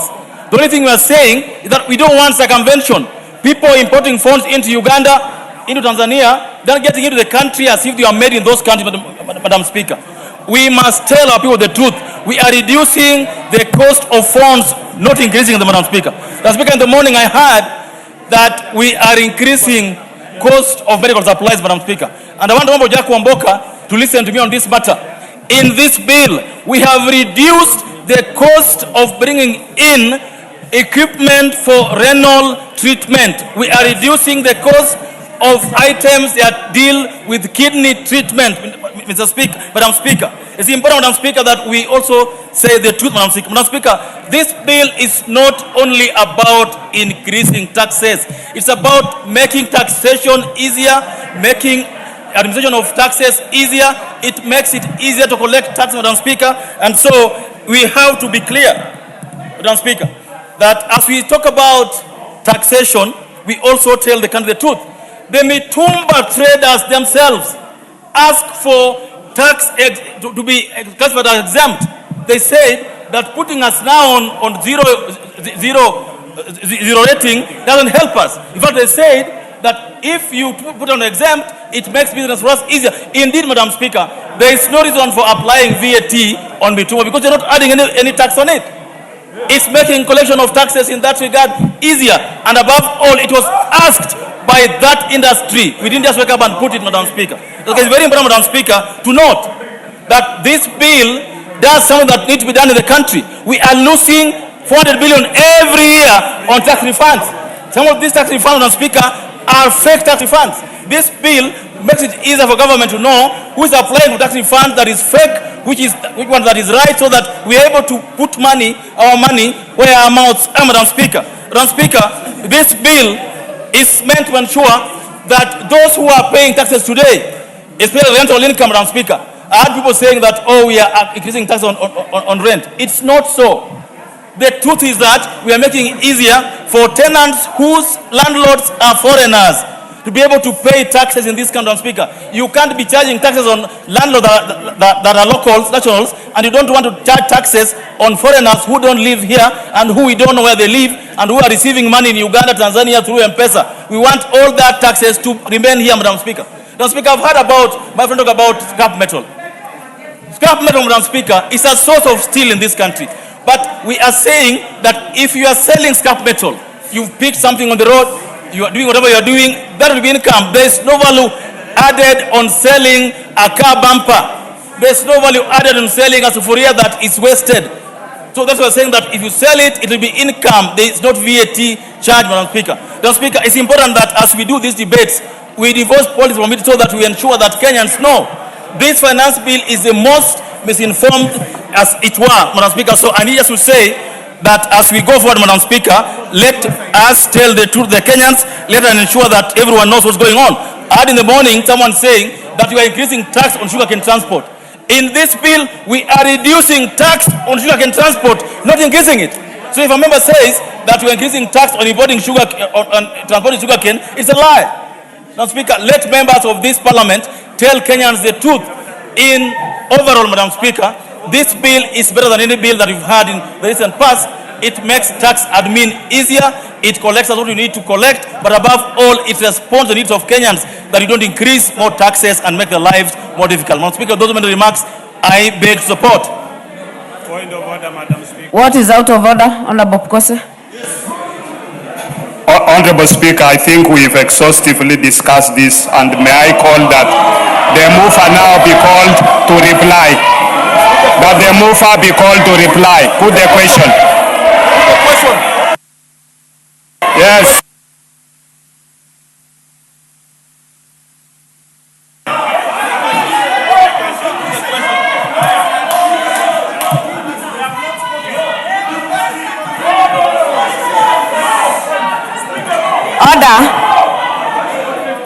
Order, members. Order, members. Shouting does not add to the debate. Honorable members, a member has risen in his place and requested the speaker to put the question that the mover be called to reply. I will put that question, that the mover be called to reply. Will as many as are of that opinion say aye? Aye. Will as many as are of a contrary opinion say nay? Nay. The ayes have it.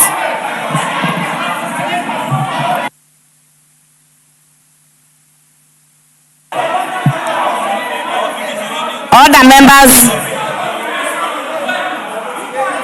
Order, members. Order, members. Order. Order. Order. Order, members. The question I have put is that the mover be called to reply. You cannot purport to request for division, and if you do, you know the numbers and the threshold. Order, members. The threshold is 30 members, and I do not count 30 members from where I am. I have counted. I have counted. Order, members. I have counted.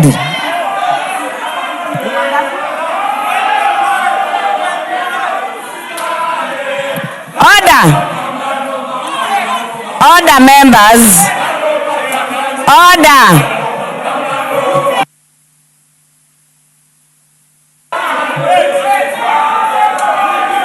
Order, members. Order. The numbers, you are 14 honorable members.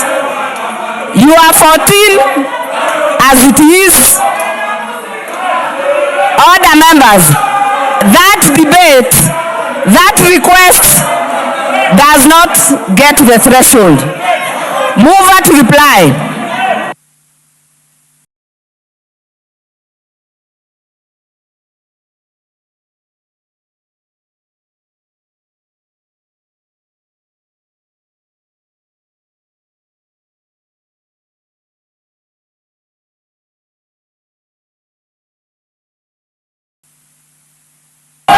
Thank you, Madam.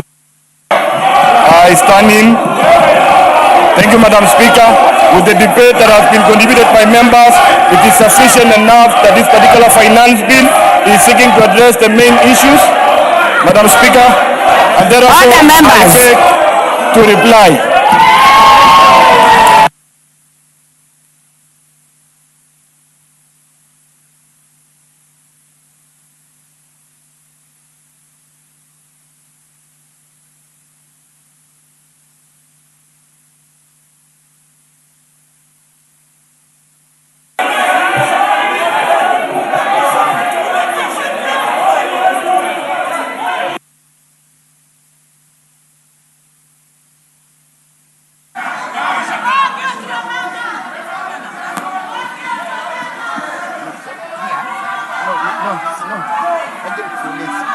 Give me the mic.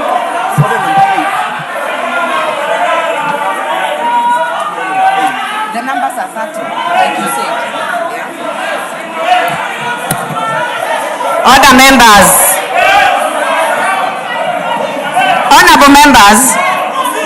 Honorable members. Our standing orders are very clear. The rise for division was defeated because the members on their feet were 14 on a required number of 30.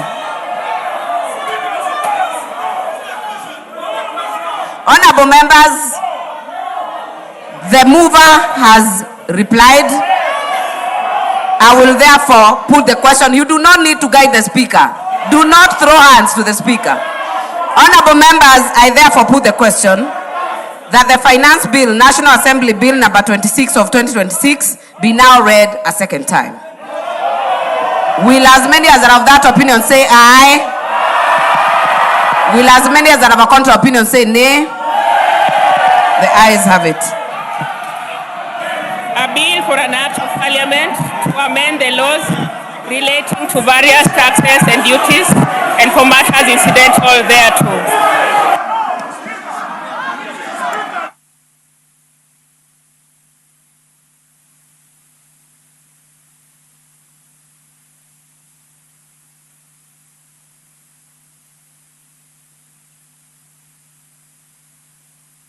A bill for an act of parliament to amend the laws relating to various taxes and duties and for matters incidental.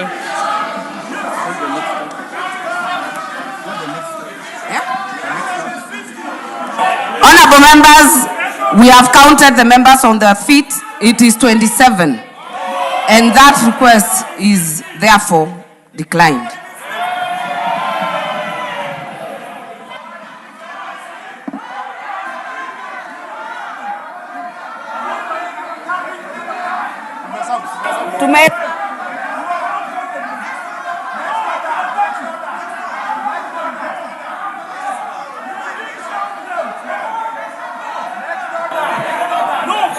We have properly done that and counted myself. It was less than 30. Next order. Order number 9, the Kenya Revenue Authority Amendment Bill, National Assembly Bill number 28 of 2026, second reading.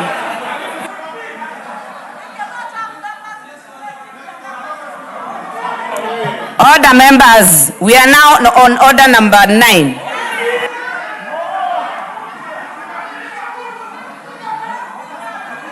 Well done, Madam Speaker. I think it's done.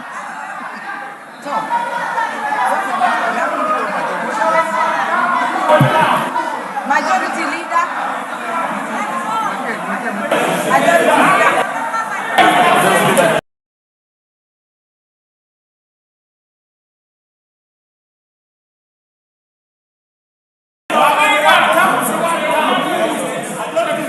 Who is moving on order number 9? Order number 9, Leader. Amuka. Leader. Thank you very much. Honorable Speaker, I beg to move that the Kenya Revenue Authority Amendment Bill 2026 be now read a second time. Honorable Speaker, if you can protect me, this is a straightforward minor legislative cleanup to align our tax administration laws with contemporary realities. The bill contains critical legislative updates designed to streamline the administration of revenue collection laws in our country. Honorable Speaker, the bill introduces procedural and terminology updates to reflect the current corporate governance structure of the authority. This is a non-money bill under Article 114 of the Constitution and will not require additional public funding, and it fully respects devolution as it does not affect or function of the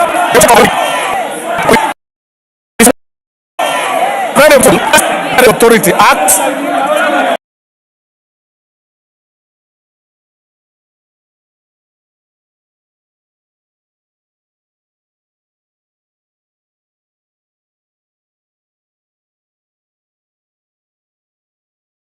By removing obsolete structural terms and also seeks to synchronize the schedule of revenue-related laws with recently enacted and repealed legislation.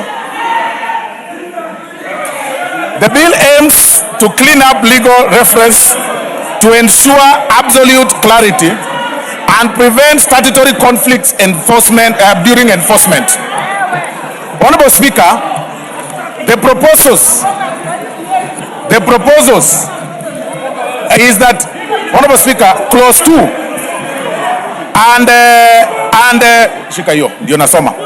clause 2 and 3 propose deleting the term ex officio from section 7 and 8 of the Principal Act And this deletion is necessary because the term no longer fits the current composition and structure of the board.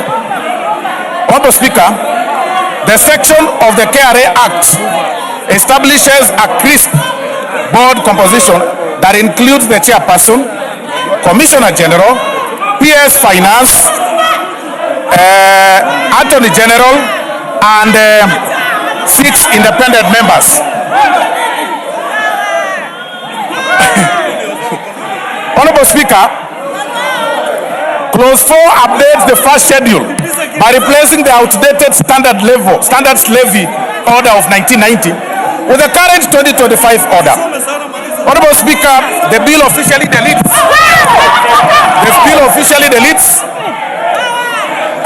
the reference to the old repealed sugar bill. Honorable Speaker, I urge the House to support these non-contentious amendments, Honorable Speaker, to ensure our legal books remain clean, Order. accurate. Order, members. Order, members. Honorable Speaker. Honorable Osoro, hold on.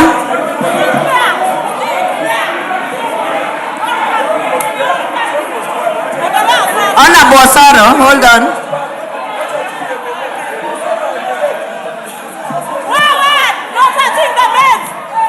Order, members. Let me proceed. I know many of you really want to be thrown out of these chambers. I am not doing it. Honorable members, let us give Honorable Osoro a chance to finish up. We only have 2 minutes. Honorable Speaker, in conclusion, Honorable Speaker, this meeting adjustment shifts the board's focus away from day-to-day micromanagement towards sustainable long-term oversight, performance trends, and risk management. Honorable Speaker, I urge the House to support these non-contentious amendments to ensure our legal books remain clean, accurate, and functional. I now request the Chair of Finance Committee, the Honorable Kuria Kimani, to second. Thank you very much, Honorable Speaker. Order, members, Honorable Kimani, hold your horse. Honorable members. Order, members.